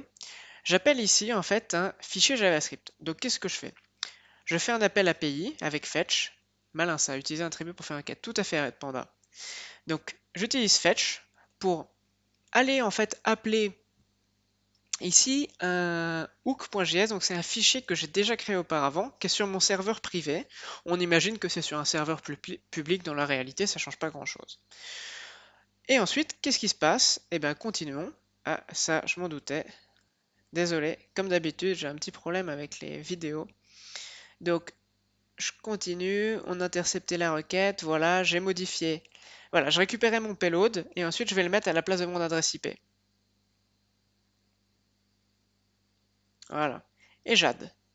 Du coup, il apparaît là, xForwardedFor, et j'envoie en appuyant sur Forward. Bilan, ensuite je suis bien connecté, nickel. Donc ça c'est le côté attaquant, rien de spécial. Ensuite, je me suis présenté, d'accord, sur le site de ma banque. Bonjour, je m'appelle Antoine, n'hésitez pas à regarder mon profil pour plus d'infos. Donc il suffit qu'il clique sur mon pseudo. Si quelqu'un clique sur mon profil, sachant que je viens de mettre mon adresse IP modifiée, il va avoir le script qui va être exécuté et on va voir ce qui se passe. Donc je sais pas s'il se passe quelque chose d'important encore pendant que je suis connecté en tant que pirate. Non, c'est bon, rien d'important. Ok. Maintenant, passons à ce qui se passe quand on se connecte en tant qu'administrateur. Donc j'ai choisi un nom d'administrateur rigolo, je serai hacké. I will be hacked. D'ailleurs, ce serait plutôt hacked, mais enfin bon. Donc on va regarder ça, ce qui se passe. Donc, je me connecte en tant qu'administrateur. Tac. Et voilà. Et là, je vois que quelqu'un s'est présenté. Bon, bah, je vais cliquer sur son profil. Je clique. Alors qu'est-ce que je vois? Je vois qu'il y a une image ici qui n'est pas chargée. En effet, c'est-à-dire que mon script s'est bien exécuté. En tout cas, la balise IMG a été utilisé comme tel. Et donc j'ai eu l'attribut onError qui a été exécuté aussi. Bilan, ça y est, moi côté pirate, je peux faire un peu ce que je veux. Donc après, je vous montrerai des captures d'écran de mon outil côté pirate. Mais là, du coup, en tant qu'administrateur, je reste ici. Alors pourquoi c'est long la vidéo? Parce qu'en tant que pirate, il faut attendre que la connexion se fasse, etc. Donc j'avance un petit peu, il se passe rien d'intéressant. Et donc c'est après qu'on va commencer à voir ce qui peut se passer. Alors, je vais lancer là.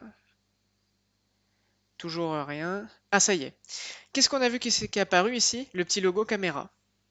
Alors évidemment, vu que j'avais déjà fait tester avant, vu que j'avais déjà testé avant, en fait j'avais désactivé ma caméra.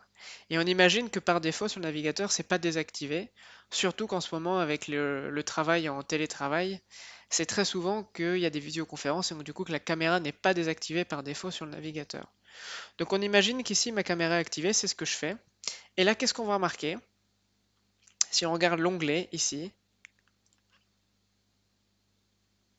hop, c'est en cours d'enregistrement.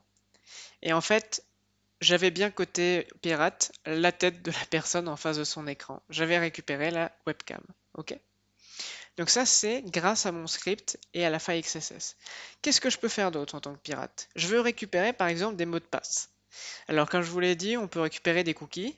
Là, dans l'occurrence, dans ce site-là, il n'y a pas les cookies. On n'utilise pas de cookies, donc c'est compliqué.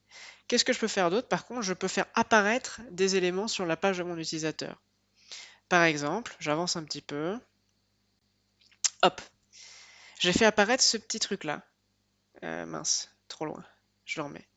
Qu'est-ce que c'est ça, Web Clipper? C'est une extension qu'on retrouve beaucoup chez les gens qui est en fait un, comment ça s'appelle, un outil pour faire des notes. Et donc là, j'ai fait apparaître ça. Donc si la personne a ce plugin sur son navigateur, et je peux regarder si elle l'a grâce à mon script, et ben j'ai plus qu'à lui afficher ça, la personne va dire tiens, j'ai été déconnecté de Web Clipper, bon, bah je me reconnecte. La personne se reconnecte comme si de rien n'était. Bingo. Classique. Sauf que là, en fait, le mot de passe et l'identifiant, je l'ai récupéré de mon côté en tant que pirate. Donc si quelqu'un n'a pas cette extension-là, il n'a pas Web Clipper, j'ai d'autres possibilités, hein. Par exemple, alors je sais plus ce que je fais après, j'avance un petit peu pour gagner du temps. Pas grand-chose apparemment. Si voilà, ce que je fais après, c'est que je change de page, ok? Je change de page, et ce qui va se passer, voilà, c'est que même à partir du moment où j'ai cliqué sur la page où il y avait ma faille XSS, maintenant j'ai toujours le souci. Ça y est, je peux être piraté. Par exemple, là je suis sur la page d'accueil et pourtant le pirate il va faire apparaître sur ma page LastPass. LastPass c'est quoi? LastPass c'est une extension pour garder ses mots de passe très utilisés. Pareil, je peux récupérer le mot de passe avec lequel il se connecte. Donc on peut faire ça avec plein d'extensions et même si la personne quitte la page sur laquelle elle était précédemment. Sur la page sur laquelle il y avait l'exploit, le payload XSS. Ok? Donc ça c'était la faille XSS. Donc côté ensuite pirate, qu'est-ce qu'on avait comme écran? Bah, ce genre d'écran là. Alors, je vois un message de ZTO Xulon. Pourra-t-on avoir le live? Oui, tout à fait. Le live sera disponible en replay. Hop. Et en effet, j'ai eu quelques problèmes de connexion. Est-ce qu'on me reçoit bien? Est-ce que tout va bien? Est-ce que tout le monde arrive à suivre? Est-ce qu'on m'entend toujours?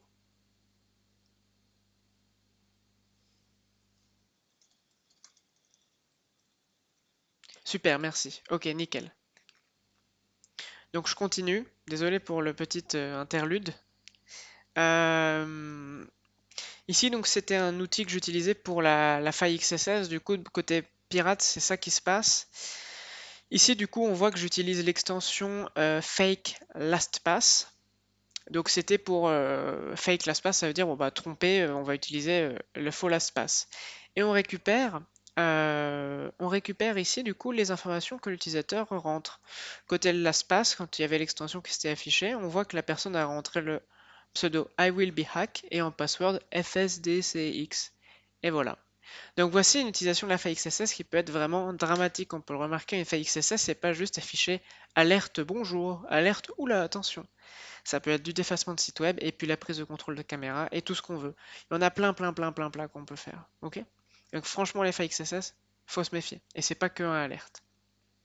Concernant ma connexion, je suis désolé. Écoutez, la dernière fois, on n'a pas eu de soucis. Peut-être que j'ai des petits soucis. De toute façon, il y aura le replay, hein.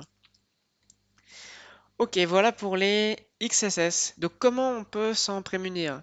Bah toujours, hein, comme je l'ai dit, never trust user inputs. Toujours faire attention à ce que l'utilisateur met. Attention au niveau JavaScript, attention aux fonctions suivantes qui peuvent être utilisées pour comme on l'a vu là, le problème c'était l'utilisation de inner HTML. Donc il y a des fonctions JavaScript comme ça qui peuvent être un peu dramatiques. Ça peut être par exemple eval, inner HTML, set timeout, set interval et document write. Ensuite, il faut toujours échapper les affichages, pardon.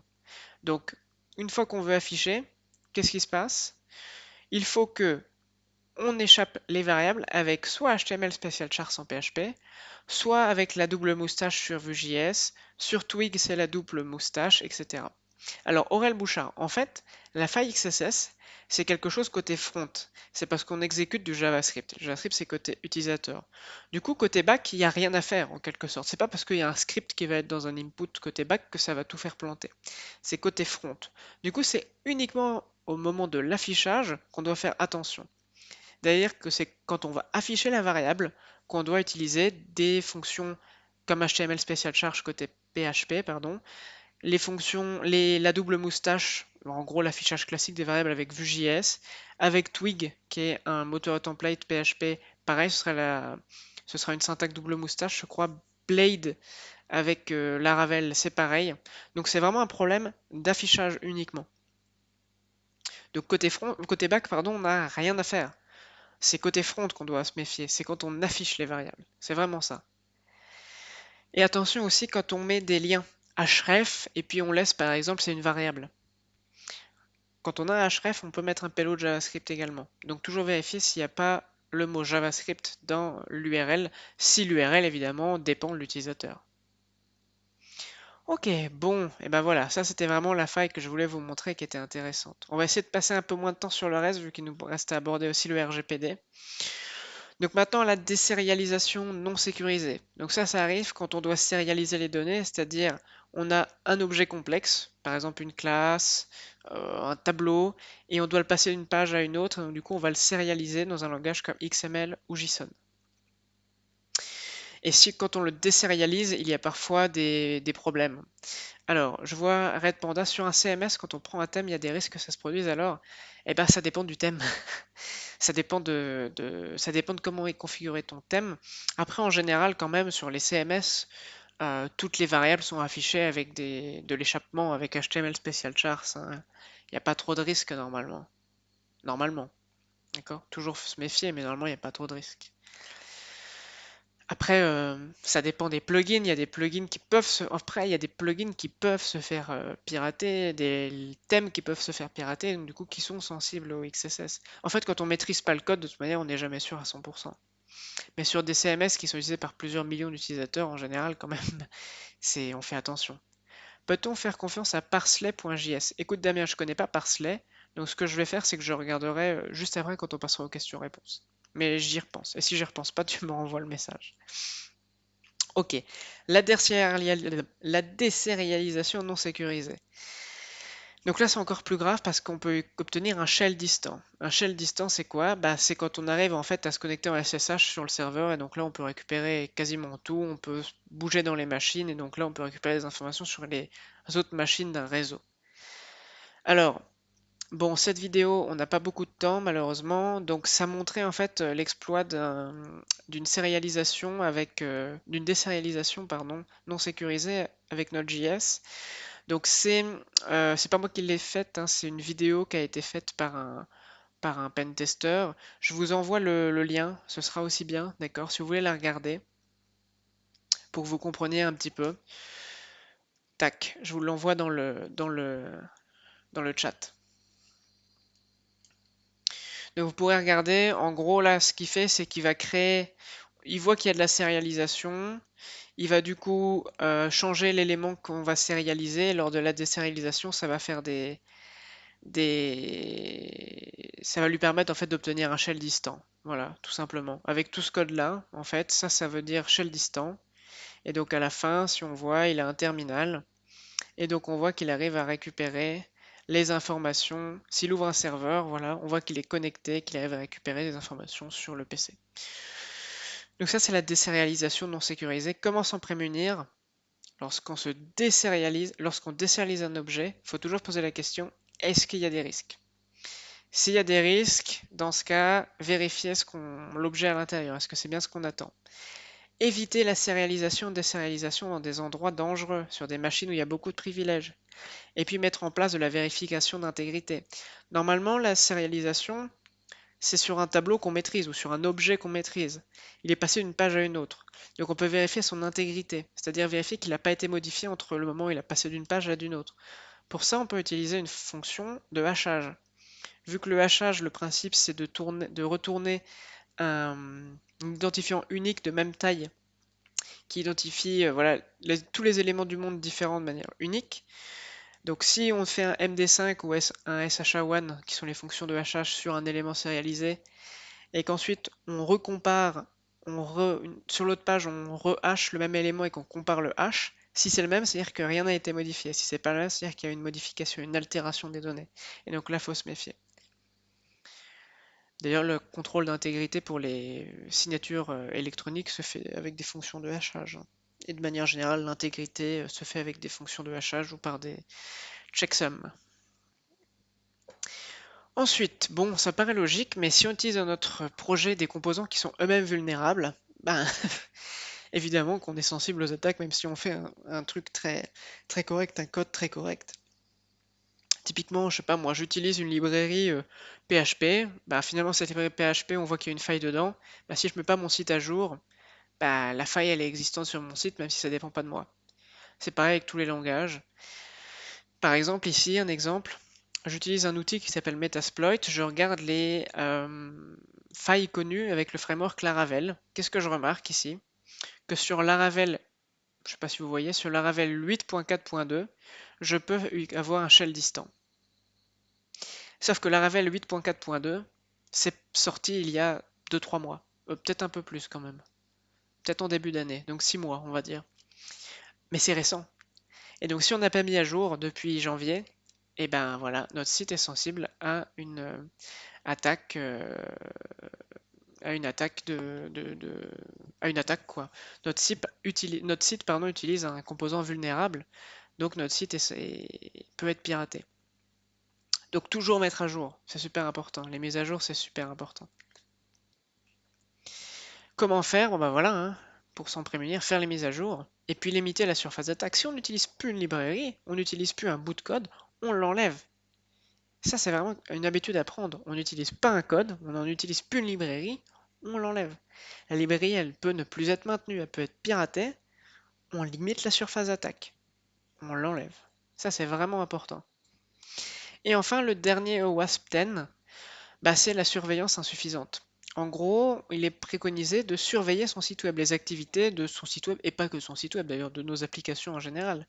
S'il y a un comportement suspect, si on remarque que dans une injection, je sais pas moi, dans une requête, on remarque que l'IP elle n'a pas la forme d'une IP, ben, on peut remonter ça et bloquer l'utilisateur par exemple. C'est-à-dire que quelqu'un essaie de traficoter son IP pour par exemple faire une XSS. Si à 5 heures du matin, il y a 4 gigas qui sont téléchargés de notre site web. Bon, ça veut certainement dire, et 4 gigas, je suis gentil, ça peut être 1 ou 2 Tera. Ça veut certainement dire que quelqu'un a récupéré des accès et est en train d'exfiltrer toutes les données de votre site. Ça peut être la base de données, ça peut être des fichiers, ça peut être tout ce qu'on veut. Donc là, voilà, c'est ça, le log monitoring, tout à fait. Donc là, évidemment, une fois que c'est fait, c'est fait. Donc vous allez me dire, mais pourquoi ça sert à quoi le loguer? Eh bien, si on le log, au moins, on sait qu'on a été piraté. Et si on sait qu'on a été piraté, bon, on peut mettre en place des contre-mesures, avertir la CNIL, qui est obligatoire, avertir les utilisateurs et investiguer comment ça s'est passé, d'où est-ce qu'est venu le problème, comment le pirate s'est introduit, et donc du coup, patcher ça là pour les fois d'après, quoi. Et donc, quand on fait des logs, attention, attention, attention, ne pas stocker ça que localement. Parce que si c'est local et quelqu'un arrive à s'introduire, bah, il peut supprimer le log. Alors que si les logs ils sont envoyés sur un cloud, bah, ou sur un autre serveur, bah voilà, on est un peu plus. Déjà, on a des traces autre part. Et voilà, donc voici au niveau de Top 10 OWASP. Donc il est déjà 13h45. Je vais continuer pour parler du RGPD. C'est enregistré, donc pour toutes les personnes qui ne pourront pas assister au reste, ne vous en faites pas, de toute manière c'est enregistré. Puis il y aura le tutoriel écrit hein, qui en raconte un petit peu plus. Avant de passer au RGPD, une dernière chose, il y a d'autres failles qui existent. Une faille qui est très commune sur les sites web, la faille CSRF, qui permet de faire exécuter à quelqu'un une action sans son consentement en quelque sorte. Avec les images, on peut faire plein de choses, hein. Tout à l'heure, on a vu qu'on pouvait charger un script JavaScript avec onError. Il faut savoir que avec les images, quand on passe dans SRC, le lien il est forcément exécuté. Donc si en SRC on met un lien, par exemple du site web, qui nous permet de devenir administrateur. Il y a un lien, on clique dessus, on devient administrateur. Il n'y a que les administrateurs qui ont accès à ce lien. Ça, il n'y a pas de problème. On ne peut pas le faire de nous-mêmes en tant qu'utilisateur lambda. Mais si un utilisateur se connecte, accède à un message où il y a l'image dans laquelle il y a le lien pour me passer admin, c'est l'administrateur qui est connecté là. Donc l'adresse URL, elle est exécutée par administrateur. Et bien bingo, on est devenu administrateur nous aussi. Donc ça, c'est les failles CSRF. Il y a aussi des failles de mass assignment. Donc ça, on l'a vu, c'est dans une des failles au tout début. Bah voilà, on fait un set, on utilise comment ça s'appelle, un ORM comme Sequelize, et puis on fait update rec.body. Rec.body, c'est-à-dire toutes les données que tu m'as passées dans le formulaire, dans ma requête, bah, je vais les modifier. Bah oui, sauf que si dans ma requête on passe aussi isAdmin et qu'on le passe à true et que dans la base de données il y a bien isAdmin et qu'on le passe à true, bah on devient administrateur. Donc il faut se prémunir de tout ça, il faut faire attention. Et puis il y en a plein d'autres, ok? Donc il n'y a pas que le WASP Top 10. Alors déjà, le Top 10 WASP, si on connaît déjà tout ça, c'est bien, hein, il n'y a pas de souci, mais il y en a encore d'autres. Et donc parlant du RGPD, et comme vous le remarquerez, c'est super bien préparé puisque pour le slide comme pour le RGPD, j'ai que ça. Donc en fait, je vais faire un petit peu de, comment dire, je vais faire ça de tête et je vais me baser sur les documents que j'ai. Donc pour ça, quelques instants, je vais repartir sur cette page-là, juste le temps de récupérer mes documents. Hop. Pendant ce temps-là, si vous avez des questions, n'hésitez pas. Et moi, je récupère les documents qui m'intéressent. Tac. Voilà. Ça, c'est bon. Et ça.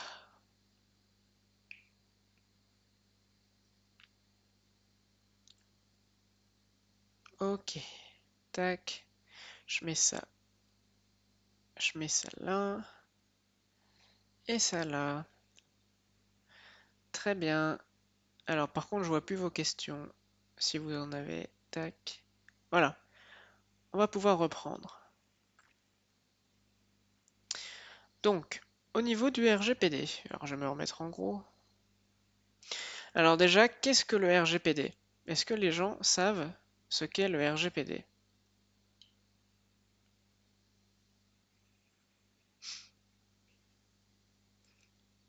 Alors, vu que j'ai la latence et puis qu'on va pas perdre plus de temps, je vais répondre, même si vous êtes en train de répondre. Alors, le RGPD, c'est en fait, ça vient pour Règlement général sur la protection des données.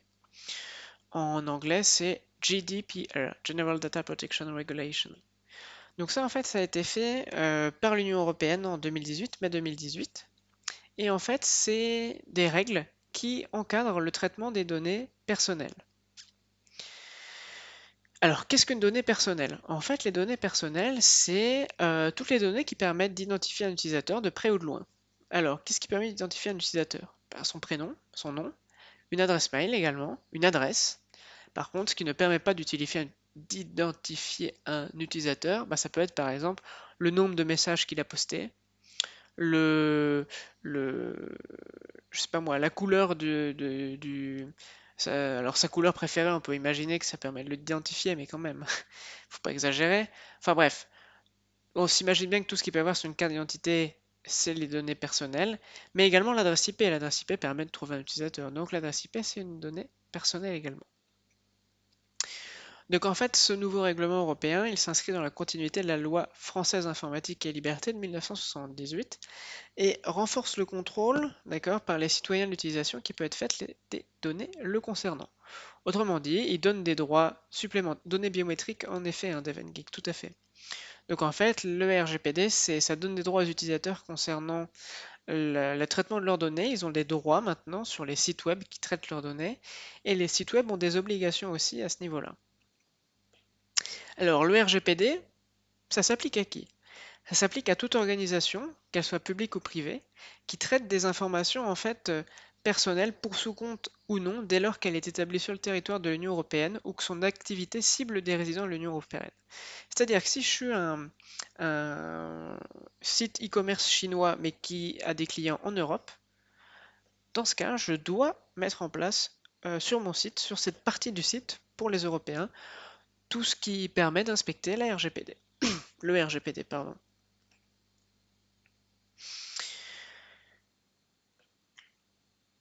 Donc maintenant, on va dire ce qui est obligatoire et pourquoi ça vient avec ce live sur la sécurité. Ben, en fait, le règlement général sur la protection des données, il invite, et c'est pas plus qu'il invite, c'est il oblige, je dirais, les entreprises qui collectent données personnelles à mettre en place des sécurités, en tout cas tous les moyens en sa possession pour garantir la sécurité de l'utilisateur. Donc ici, j'ai en fait une checklist que je pourrais vous envoyer, qui est fournie par la CNIL. Donc déjà, quels sont les devoirs en tant que développeur web, ou en- en tant que, pardon, que éditeur de site web, de webmaster, quelqu'un qui détient des sites web? Bah évidemment, c'est informer et sensibiliser, je vais y arriver, les utilisateurs. Donc tu dois informer, tout le monde doit informer, les développeurs, le webmaster doit informer aux utilisateurs, pardon, leurs droits et également quelles données sont collectées. Donc ça, c'est en général dans les mentions légales, dans les CGU, CGV. Il faut aussi, du coup, dans les mentions légales, qu'il y ait des informations légales. Si c'est une entreprise, le numéro de sirène, l'adresse, etc. Si c'est une société, le TVA, le numéro de TVA intracommunautaire, etc. Et des coordonnées à contacter en cas où on a des questions concernant le traitement des données, par exemple. Il y a, on l'a déjà vu, hein, les cookies. Il faut que les personnes donnent leur consentement pour plein de choses. En fait, à partir du moment où, alors déjà pour les cookies, et puis il faut qu'elles donnent leur consentement à partir du moment où elles doivent faire une action qui concerne leur traitement des données. Donc par exemple, un formulaire de contact, il faut qu'il y ait une case à cocher quelque part qui dit, eh ben, en soumettant ce formulaire, je consens à ce que les informations saisies dans ce formulaire soient utilisées dans le cadre d'une relation commerciale, par exemple. Et dans les mentions légales ou CGU, CGV, ce que vous voulez, il est expliqué combien de temps seront conservées ces données et quel droit l'utilisateur a par rapport à ces données. On va les voir après, les droits. Ensuite, on a la CNIL recommande des choses à mettre en place quand on développe un site web. Donc, ça va être par exemple, quand quelqu'un se connecte sur le site, par exemple pour un site e-commerce, bah évidemment, on ne peut pas accéder au panier de tout le monde. Donc, pour ça, il faut se connecter. Donc, il faut une connexion avec une adresse mail unique. Ça paraît logique. Il faut aussi imposer une politique de mot de passe, minimum 8 caractères par exemple. D'accord? Obliger l'utilisateur à changer de mot de passe après la réinitialisation d'un mot de passe. Il ne faut pas envoyer le mot de passe par email, un nouveau mot de passe, mais lui demander de réinitialiser un nouveau mot de passe. On peut aussi limiter les brutes force. Pour ça, on limite le nombre de tentatives d'accès à un compte au bout de 10 essais, par exemple. Également, il faut se méfier des habilitations. Qui a le droit de faire quoi? Il faut vraiment être clair au niveau de la CNIL sur qui a accès à quoi. Qui a accès aux données des utilisateurs? Si on est un développeur freelance et qu'on développe notre site vitrine avec un formulaire de contact, bon, bah, qui a accès à ces données? Moi, le développeur freelance. Mais si on est un grand groupe, qui a accès à ces données? Quand on est un grand groupe, en général, on a même depuis 2018, du coup, un délégué à la protection des données personnelles. C'est cette personne qui est en charge de vérifier que le cadre du traitement des données est respecté. Autrement dit, si on dit aux utilisateurs que bah voilà, notre formulaire de contact, les données recueillies elles sont utilisées pour euh, la mise en contact pour une relation commerciale, si cette personne, le DPO, délégué à la protection des données, voit que finalement ces données sont aussi utilisées à des données statistiques, ben, il va dire, ah bah, il y a quelque chose qui ne va pas. Donc c'est lui qui regarde tout ça. C'est lui aussi qui euh, se charge de répondre aux réglementations sur la réglementation le RGPD, d'accord? Donc il faut vraiment quelqu'un qui ait accès aux données et savoir qui a accès à les données et que ce soit consigné dans un registre, le registre des données personnelles. Quelles données on stocke, dans quel cadre, qui y a accès. Pour les petites entreprises, il n'est pas nécessaire d'avoir un registre, mais attention, peut-être que ça a évolué. Je ne suis pas un juriste, ça c'est des questions plutôt de juriste, hein, il faut avoir une formation légale, euh, enfin en droit. Donc tout ce que je dis là, c'est ce que j'ai fait en tant que développeur, mais ça vaut pas, c'est pas vocation à être une vérité générale, hein. N'hésitez pas à vous renseigner quand vous avez des problématiques de ce cadre-là, que vous avez notamment des données très critiques. Faites appel à un avocat ou un juriste. Un légiste, c'est pas la même chose. Un juriste, pardon. Et donc, quoi d'autre? En fait, il faut définir des profils d'habilitation, voilà, et réaliser une revue annuelle des habilitations. Limiter l'accès aux outils, etc., etc., limiter l'accès à la base de données, installer les mises à jour. Bref, en fait, ce que dit le RGPD, c'est respecter ce que vous dit le OWASP Top 10, en quelque sorte. C'est pour ça que je dis ça. C'est, voilà, on avait parlé, je crois, du man in the middle la dernière fois. Pour éviter le man in the middle, bah, il suffit que notre connexion soit chiffrée, et donc il suffit d'utiliser un certificat SSL sur le site web, c'est SSL TLS. Donc ça, on l'implique sur les parcours de vente à minima, les parcours d'achat, les parcours de paiement. Donc en fait, tout ça, c'est si on respecte, si on fait attention au WASP Top 10, on a déjà mis beaucoup de choses en place pour le respect du RGPD. Alors, comment s'assure la CNIL que tous les sites respectent le RGPD et qu'il y a un souci remonté? Alors, au niveau de la CNIL, bonne question. Alors, avant 2018, il y avait l'obligation de déclarer à la CNIL qu'on avait un site qui récupérait des données personnelles. Depuis 2018 et le RGPD, c'est plus obligatoire. Il est obligatoire de déclarer à la CNIL son site que si on stocke des données sensibles. Par exemple, des données de santé, des données de religion, des données de sécurité. Bref, vraiment ce qui peut impacter la vie des gens, d'accord? Des données bancaires. Et là, il faut encore respecter, il faut être certifié au niveau européen pour manipuler des données bancaires. Donc, il faut déclarer ça à la CNIL. Ensuite, du coup, comment s'assure la CNIL que tous les sites respectent le RGPD? Ben, il y a des contrôles, des fois. Des fois, il y a des contrôles. Donc, jusqu'à 2020, la CNIL était plutôt gentille. C'était plutôt des explications quand un site respectait pas bien. Maintenant, la CNIL et d'autres organismes commencent à taper du poing et à punir les sites qui ne mettent pas tout en place pour respecter le RGPD. Et quand on apprend que notre site a été piraté, je suis développeur, j'ai un site, mince, j'ai vu que ma base de données elle a été piratée. Comment je le sais? Bah, grâce au log. Dès qu'on voit qu'on a été piraté, on a 48 heures pour l'indiquer à la CNIL. On a 48 heures pour déclarer à la CNIL tout vol de données qui a eu lieu sur notre site web. C'est obligatoire, il faut le déclarer. Et la CNIL ensuite prendra toutes les mesures nécessaires, va investiguer, va vous aider dans ce cas-là. Dès qu'il y a un souci remonté, une plainte par exemple, en effet, on peut, je ne sais pas si on peut directement remonter à la CNIL, je ne sais pas s'il y a un formulaire, mais sûrement, hein.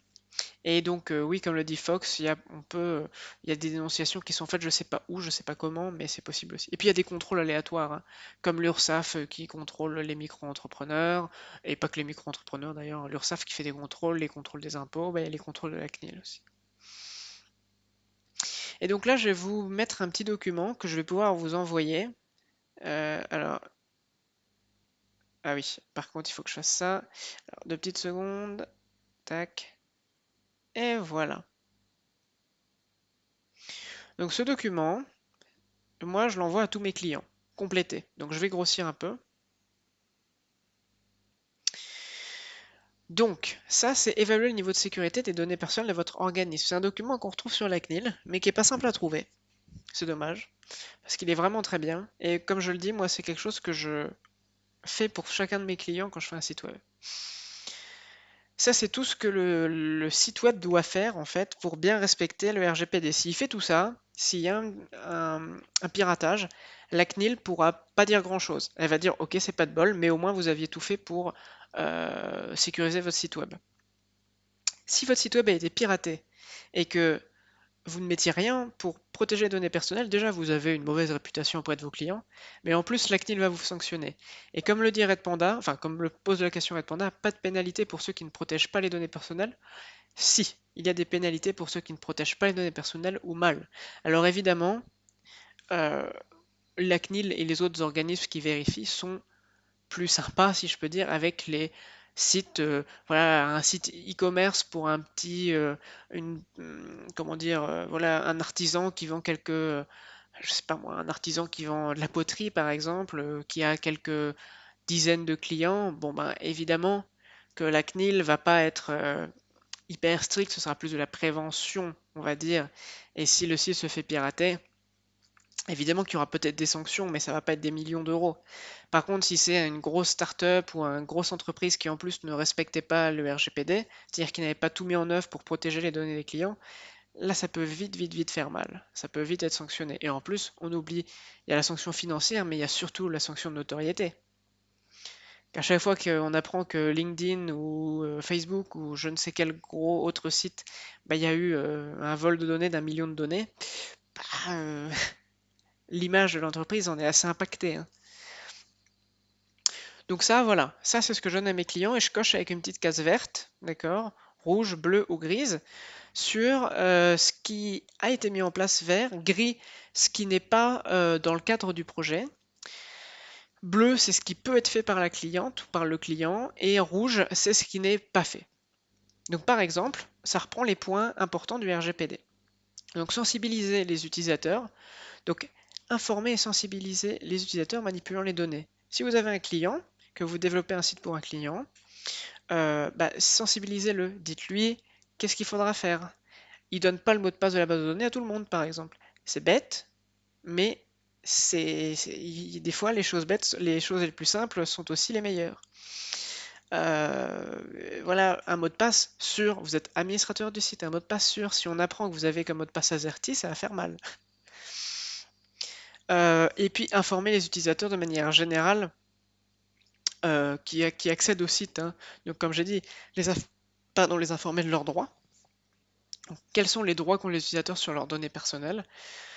Le droit d'être informé des données qui sont stockées, qui sont collectées.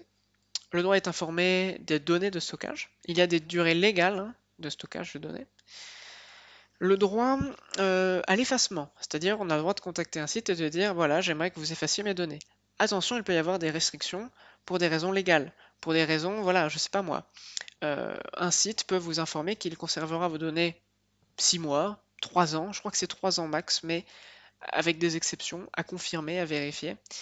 Et bien si vous dites, bah voilà, j'aimerais que vous supprimiez mes données personnelles, mais que c'est indiqué que les données sont stockées au moins 6 mois pour des raisons légales, par exemple après si vous portez plainte contre le site pour je ne sais quelle raison, ou pour des données statistiques, etc., là du coup, les données ne seront pas effacées tout de suite. D'accord? Donc il faut l'informer l'utilisateur, ça. Et puis, donc ça c'est le droit à l'effacement. Il y a le droit aussi à la portabilité des données. Vous avez le droit de demander à un site web qu'il vous donne toutes les données qu'il a sur vous. Vous avez le droit de le demander. Et il doit vous passer dans un format compréhensible par l'ordinateur. Donc c'est assez vaste. En général, ça soit exporté en format SQL, en format JSON, en format XML. Bref, un langage qui peut servir de stockage. Enfin, un langage qui est utilisé parfois par des systèmes de stockage plutôt. Voilà, droit à l'oubli, droit à l'oubli, droit à la suppression, c'est pareil, droit à l'effacement, droit à la portabilité, droit d'être informé, tout ça c'est des droits à l'utilisateur qui doivent être respectés.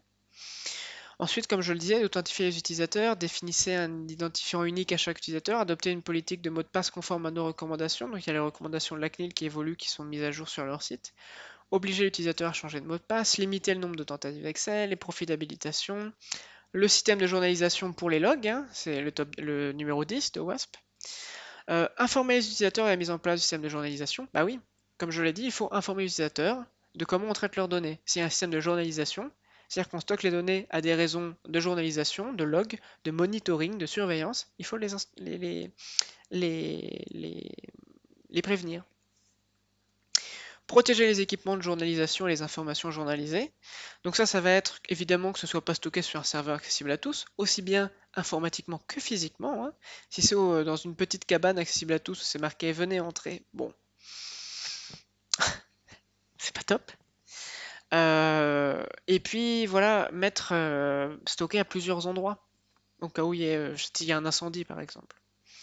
Prévoyez des procédures de notification pour les violations de données à caractère personnel. Comme je disais, si on voit que notre site, il y a 1 Tera de données qui a été exporté, peut-être envoyer un mail à quelqu'un en disant je crois qu'il y a quelque chose qui va pas. Et si possible, le détecter avant et bloquer. Enfin bon. Prévoyez une procédure de verrouillage automatique de session. Donc après tant de temps, les personnes ne sont plus connectées au site web. Il faut se reconnecter. Donc ça, c'est sur le site web et sur les postes de travail. Ça s'adresse aussi aux entreprises de manière large, hein, donc c'est sur les postes de travail. Donc prévoyez une procédure de verrouillage automatique de session. Utilisez des antivirus, pareil, ça c'est plus pour les postes de travail, hein. Installez un pare-feu, recueillez l'accord de l'utilisateur avant toute intervention sur un poste. Prévoyez des moyens de chiffrement des équipements mobiles. Faites des sauvegardes des données, exigez un secret pour le déverrouillage des smartphones, limitez les flux réseau au strict nécessaire, sécurisez l'accès distant par VPN, ça marche très bien avec le télétravail. Donc ça, c'est pas dans le cadre d'un site web, hein. Donc ça, c'est ce que je mets en gris, c'est si vous développez pour une entreprise, une TPE, une PME, bah, au moins vous les avez informés, vous avez fait votre devoir en tant que développeur, en tant que prestataire web, vous avez fait votre devoir d'information du client en lui passant ce document, en lui expliquant ce qu'il faut faire. Il sait ce qu'il doit faire de son côté. Mais après, c'est plus de votre relève, évidemment. Plus de votre ressort, pardon. J'ai une autre page, je crois. Oui, voilà. Oui, il y en a pour la CNIL, hein. Sécuriser les serveurs, utiliser le protocole TLS et vérifier sa mise en œuvre, vérifier qu'aucun mot de passe ne passe dans les URL, effectuer des sauvegardes, contrôler que les entrées des utilisateurs correspondent à ce qui est entendu, mettez un bandeau de consentement pour les cookies non nécessaires au service. Franchement, c'est exactement ce que dit le WASP, hein. Le protocole TLS, ça c'est pour éviter les man in the middle et donc du coup l'exposition de données sensibles. Les contrôles des données, le contrôle des entrées utilisateurs, pareil, ça c'est classique. Aucun mot de passe ou identifiant ne passe dans les URL, bah, c'est de l'exposition de données sensibles. Ça peut correspondre aussi au broken authentication, pardon. Les sauvegardes, c'est correspond au monitoring. Donc franchement, on respecte le WASP, on connaît le WASP, on respecte le RGPD. Alors, sans parler des traitements, le droit à l'oubli, etc., évidemment. Mais voilà. La sous-traitance, les échanges avec d'autres organismes, c'est bête, mais s'assurer qu'il s'agit du bon destinataire. Ça, c'est bête, mais comment on s'assure qu'on envoie à la bonne personne? Parfois, on envoie des mails, on ne fait pas attention. Et puis, si votre client reçoit un mail de votre part, comment il s'assure que c'est bien vous, que votre adresse mail n'a pas été piratée? Eh bien, il existe la signature électronique. Moi, j'ai investi dans un certificat qui, quand j'envoie un email depuis ma boîte de données ma boîte mail pro, pardon, ça affiche à l'utilisateur. L'identité de la personne a été vérifiée. Et on peut vérifier, en effet. En fait, j'ai une carte d'identité en ligne, si vous voulez. Et quand j'envoie un mail, elle s'affiche à l'utilisateur qui reçoit mon mail. J'ai fait ça pour être en norme avec la CNIL, avec le RGPD. Alors évidemment, que on vous en voudra pas si vous le faites pas. Mais c'est pour paraître sérieux auprès aussi des prestataires avec qui je travaille et de mes clients. Donc ça, c'est ce qu'on appelle un certificat X509. Ce sont des certificats qui garantissent votre identité. C'est utilisé dans les signatures électroniques, c'est à peu près le même processus. Donc pour ça, j'ai dû envoyer à un organisme certifié par l'État ma carte d'identité pour qu'il vérifie que je suis bien telle personne. Et on m'a renvoyé un document, ce qu'on appelle un certificat X509, qui est utilisé par ma boîte mail. Et donc, si quelqu'un arrive à prendre le mot de passe de ma boîte mail, mais qui n'a pas le certificat, qui est privé, qui est stocké dans un endroit sécurisé d'un PC, ou sur une clé USB sécurisée, personne ne peut voler votre identité. Protéger les locaux, encadrer les développements informatiques et peut utiliser des fonctions cryptographiques. En effet, les mots de passe doivent être hachés avec des mots de passe, avec des fonctions de hachage sur pas MD5, pas SHA-1, mais plutôt Bcrypt par exemple.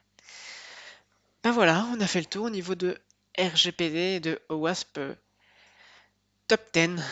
On en a vu des choses. Alors, est-ce que vous avez des questions sur tout ça? Alors, je sais que c'est un sujet vaste. Le RGPD, la RGPD, bon, c'est un sujet. Moi, je suis pas juriste, je suis pas dans le droit, donc moi, je connais ce que je dois faire en tant que développeur. Renseignez-vous ce que vous devez faire en tant que développeur. Mais évidemment que pour être parfaitement cohérent, il faut parfois faire appel à quelqu'un dans le droit. Et puis dans les grosses entreprises, il faut une personne dédiée au traitement des données personnelles, un DPO. On peut avoir le lien de la checklist? Oui, d'accord, pas de souci. Alors, euh, le temps que je la retrouve, si vous avez d'autres questions, n'hésitez pas. Tac. Alors, je vous envoie le lien dès que je la retrouve. Parce que c'est pas le premier qu'on trouve, je crois, le lien. Ah bah voilà, c'est bon, je l'ai. Pas dur en fait. Quand on sait comment il s'appelle, ça va. Et voilà, donc je vous donne le secret pour avoir une... Le DPO, tout à fait. C'est DPO, Aurel Bouchard, t'as raison. Qu'est-ce que je disais depuis tout à l'heure? PDO de... PDO, ça c'est pour PHP, c'est pour manipuler la base de données. C'est ce qu'on appelle une déformation professionnelle. Voilà, DPO, le délégué à la protection des données. Merci Red Panda. Et donc voici le lien sur la CNIL. Euh, donc ça voilà, c'est vraiment ce que j'utilise tous les jours pour... Enfin tous les jours, faut pas exagérer, mais en tout cas pour mes clients. Je trouve que c'est important en tant que prestataire de pouvoir accompagner le client sur ça quand il a un site web à lui après. Et donc il y avait une question tout à l'heure que j'avais fait passer à la trappe de Damien Burdeau sur Parsley.js. Alors je regarde ce que c'est que Parsley. Ah ben, il trouve pas le lien du site. Bon, bah, c'est pas grave. Parsley.js. Parsley.js, c'est .org. Alors, parsley.js.org, The Ultimate JavaScript Form Validation Library. Qu'est-ce que ça fait que ça? Examples. A simple. Alors, qu'est-ce qu'il fait? Ah, non. Alors, Damien Burdeau. Contrôle formulaire front. Alors, Damien Burdeau, non, ça n'évite pas du tout les XSS. Et d'ailleurs, j'ai envie de dire, ça sert pas à grand chose, si ce n'est à éviter de faire le traitement de front soi-même. Côté front, on peut mettre aucune protection. Là, tu confonds deux choses, l'affichage et le traitement des données. L'affichage, c'est côté front, c'est là où il peut y avoir un risque pour les failles XSS. D'accord? Par contre, les contrôles des données, vérifier que quand on veut attendre au maximum 250 caractères, bah, qu'on fait bien une vérification sur le nombre de caractères. Quand on attend une email, c'est bien le format d'une email. Quand on attend un entier, c'est bien un entier. Ça, tu peux faire les vérifications côté front pour améliorer l'expérience utilisateur, par exemple. Il n'y a pas besoin, il n'y a pas le rechargement de la page. Mais au niveau sécurité, c'est niet, nada. Ça sert à rien. Pourquoi ça sert à rien? Alors ça marche avec monsieur et madame Michu, hein, parce qu'ils savent pas désactiver JavaScript sur leur navigateur, mais ils savent pas intercepter une requête non plus. Mais quelqu'un qui s'y connaît un petit peu désactive JavaScript et puis c'est bon, t'as plus de contrôle de données, ta librairie Parsley et tous tes algorithmes de traitement de formulaire côté front, ils servent plus à rien. J'intercepte ma requête avec les outils qu'on a vus durant le live, pareil, ça sert plus à rien, d'accord? Donc le contrôle des formulaires, ça peut se faire côté front, mais ça doit se faire côté back, d'accord? Le plus important, c'est le back, Damien. Back, pour tout ce qui est traitement des données, côté front, il faut juste s'assurer que les données qu'on affiche sont sûres. Donc, qu'il n'y ait pas de balise script dedans. Et si on a une balise script ou une balise IMG d'ailleurs, comme on l'a vu, et plein d'autres, hein. On peut faire ça avec des balises SVG, des A, des iframe, plein de choses, hein. Euh, il faut simplement du coup utiliser des fonctions d'échappement en HTML Special Chars, la double moustache en Vue.js, il n'y a pas de souci quand on utilise ces fonctions-là. Ok, est-ce que vous avez d'autres questions?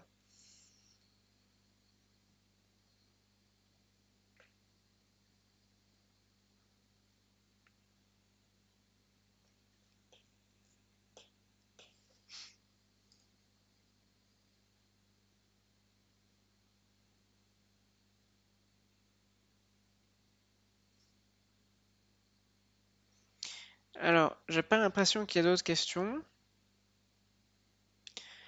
Dans ce cas, si pas de questions, on va pouvoir arrêter le live ici.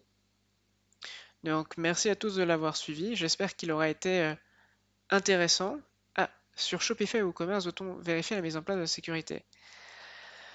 Eh bien, écoute, Chaplin, ah, c'est Chaplin, oui, je me rappelle sur le... Oula, oula, il y a plein d'autres questions en fait. C'est que je dois avoir beaucoup de latence. Donc, Chaplin, Tu es sur le Discord de Training Dev, je crois. Donc sur Shopify ou commerce, doit-on vérifier la mise en place de sécurité? Bah, en soi, c'est une question difficile celle-là. Doit-on vérifier la mise en place de sécurité? C'est ton site web. Donc tu dois vérifier en effet qu'il est bien sécurisé, qu'il répond, que tu es en règle avec ce qui est attendu. Après, Shopify et WooCommerce, c'est quand même des sites. Enfin, Shopify, c'est un CMS connu. WooCommerce, si je ne me trompe pas, c'est une extension ou un plugin. Ça, euh, en fait, je me perds dans ce que je dis. Oui, donc si voilà, c'est des extensions ou des CMS connus, donc en général, quand même, niveau sécurité, il y a des gens qui passent dessus des heures et des heures pour vérifier tout ça. C'est pas développé avec les pieds non plus, hein. Après, ce qu'il faut faire attention, c'est que c'est des extensions parfois américaines. Et est-ce que le droit, enfin, du coup, si c'est américain, ils n'ont pas les réglementations générales sur la protection des données. Du coup, vu qu'il y a, vu qu'ils n'ont pas à respecter ce RGPD, peut-être que les extensions, si tu les utilises en France, n'intègrent pas toutes les fonctionnalités qui pourraient être attendues pour le RGPD. D'accord? Je sais pas moi, par exemple, je sais pas comment fonctionne WooCommerce ou Shopify, je suis pas un fan des CMS, mais peut-être que ça stocke des données. Est-ce que tu es sûr que toutes ces données sont nécessaires? Est-ce que tu fais bien attention à ce que ces données soient utilisables? À qui a accès? Est-ce que c'est stocké? Si les données sensibles, je sais pas moi, est-ce qu'elles sont hachées? S'il y a un mot de passe qui est requis, est-ce qu'il est bien haché en base de données avec un bon algorithme de chiffrement? Ça, c'est des questions que tu peux te poser, d'accord? Donc, je dirais qu'en tant que tel, au niveau sécurité, ça va à peu près. Attention à bien faire les mises à jour. Par contre, au niveau RGPD, on ne sait jamais, puisque c'est des extensions ou des frameworks ou des librairies ou des tout ce qu'on veut qui viennent d'autres pays dans lesquels la RGPD n'existe pas, et donc du coup, quand tu utilises en France, il faut parfois rajouter des choses par-dessus. Alors, Geek, tu parlais de faire attention sur le binding ref. Comment faut-il faire? En fait, un href, d'accord, merci, pas de souci, Chaplin. En fait, quand on a un href, on peut mettre ici. Tac, j'écris en même temps JavaScript, callback. Ok, on peut mettre un lien comme ça.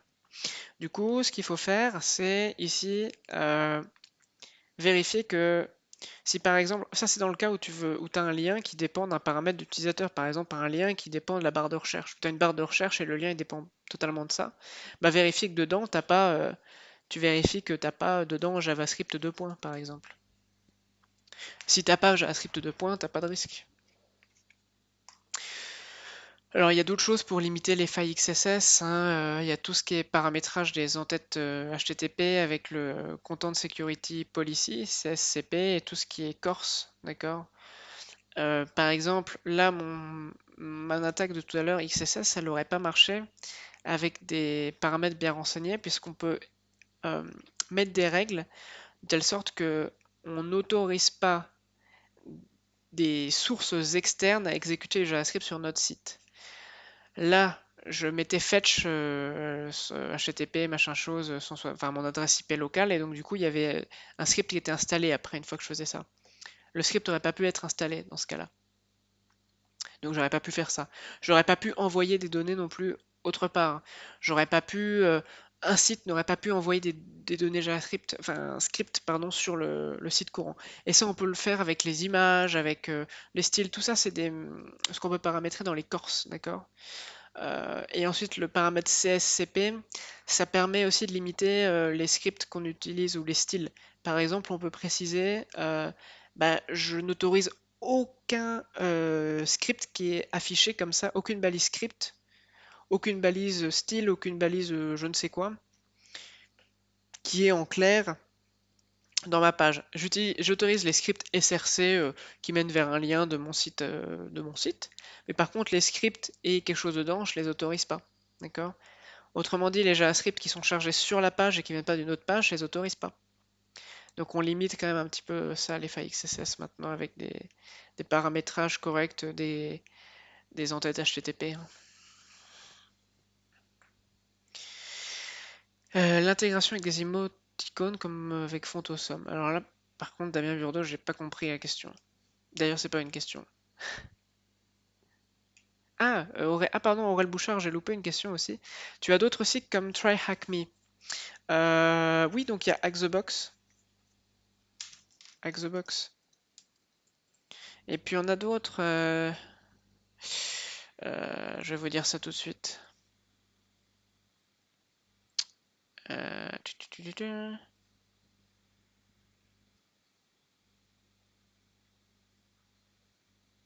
Ah, alors mon PC a planté. Enfin, en tout cas, je rame. Ouais, bon, je peux pas y accéder, je rame trop. Mais t'en as d'autres hein, si tu cherches. Après, si tu veux que des testés pour la sécurité web et OWASP, tu as une machine vulnérable. RootMe, exactement, Red Panda, c'est ça, RootMe. Tu as aussi W3 Chols. Tu as également Natas. Tout ça, c'est pour le web, hein, uniquement le web. Et puis, tu as aussi OWASP Juicy Shop. Voilà.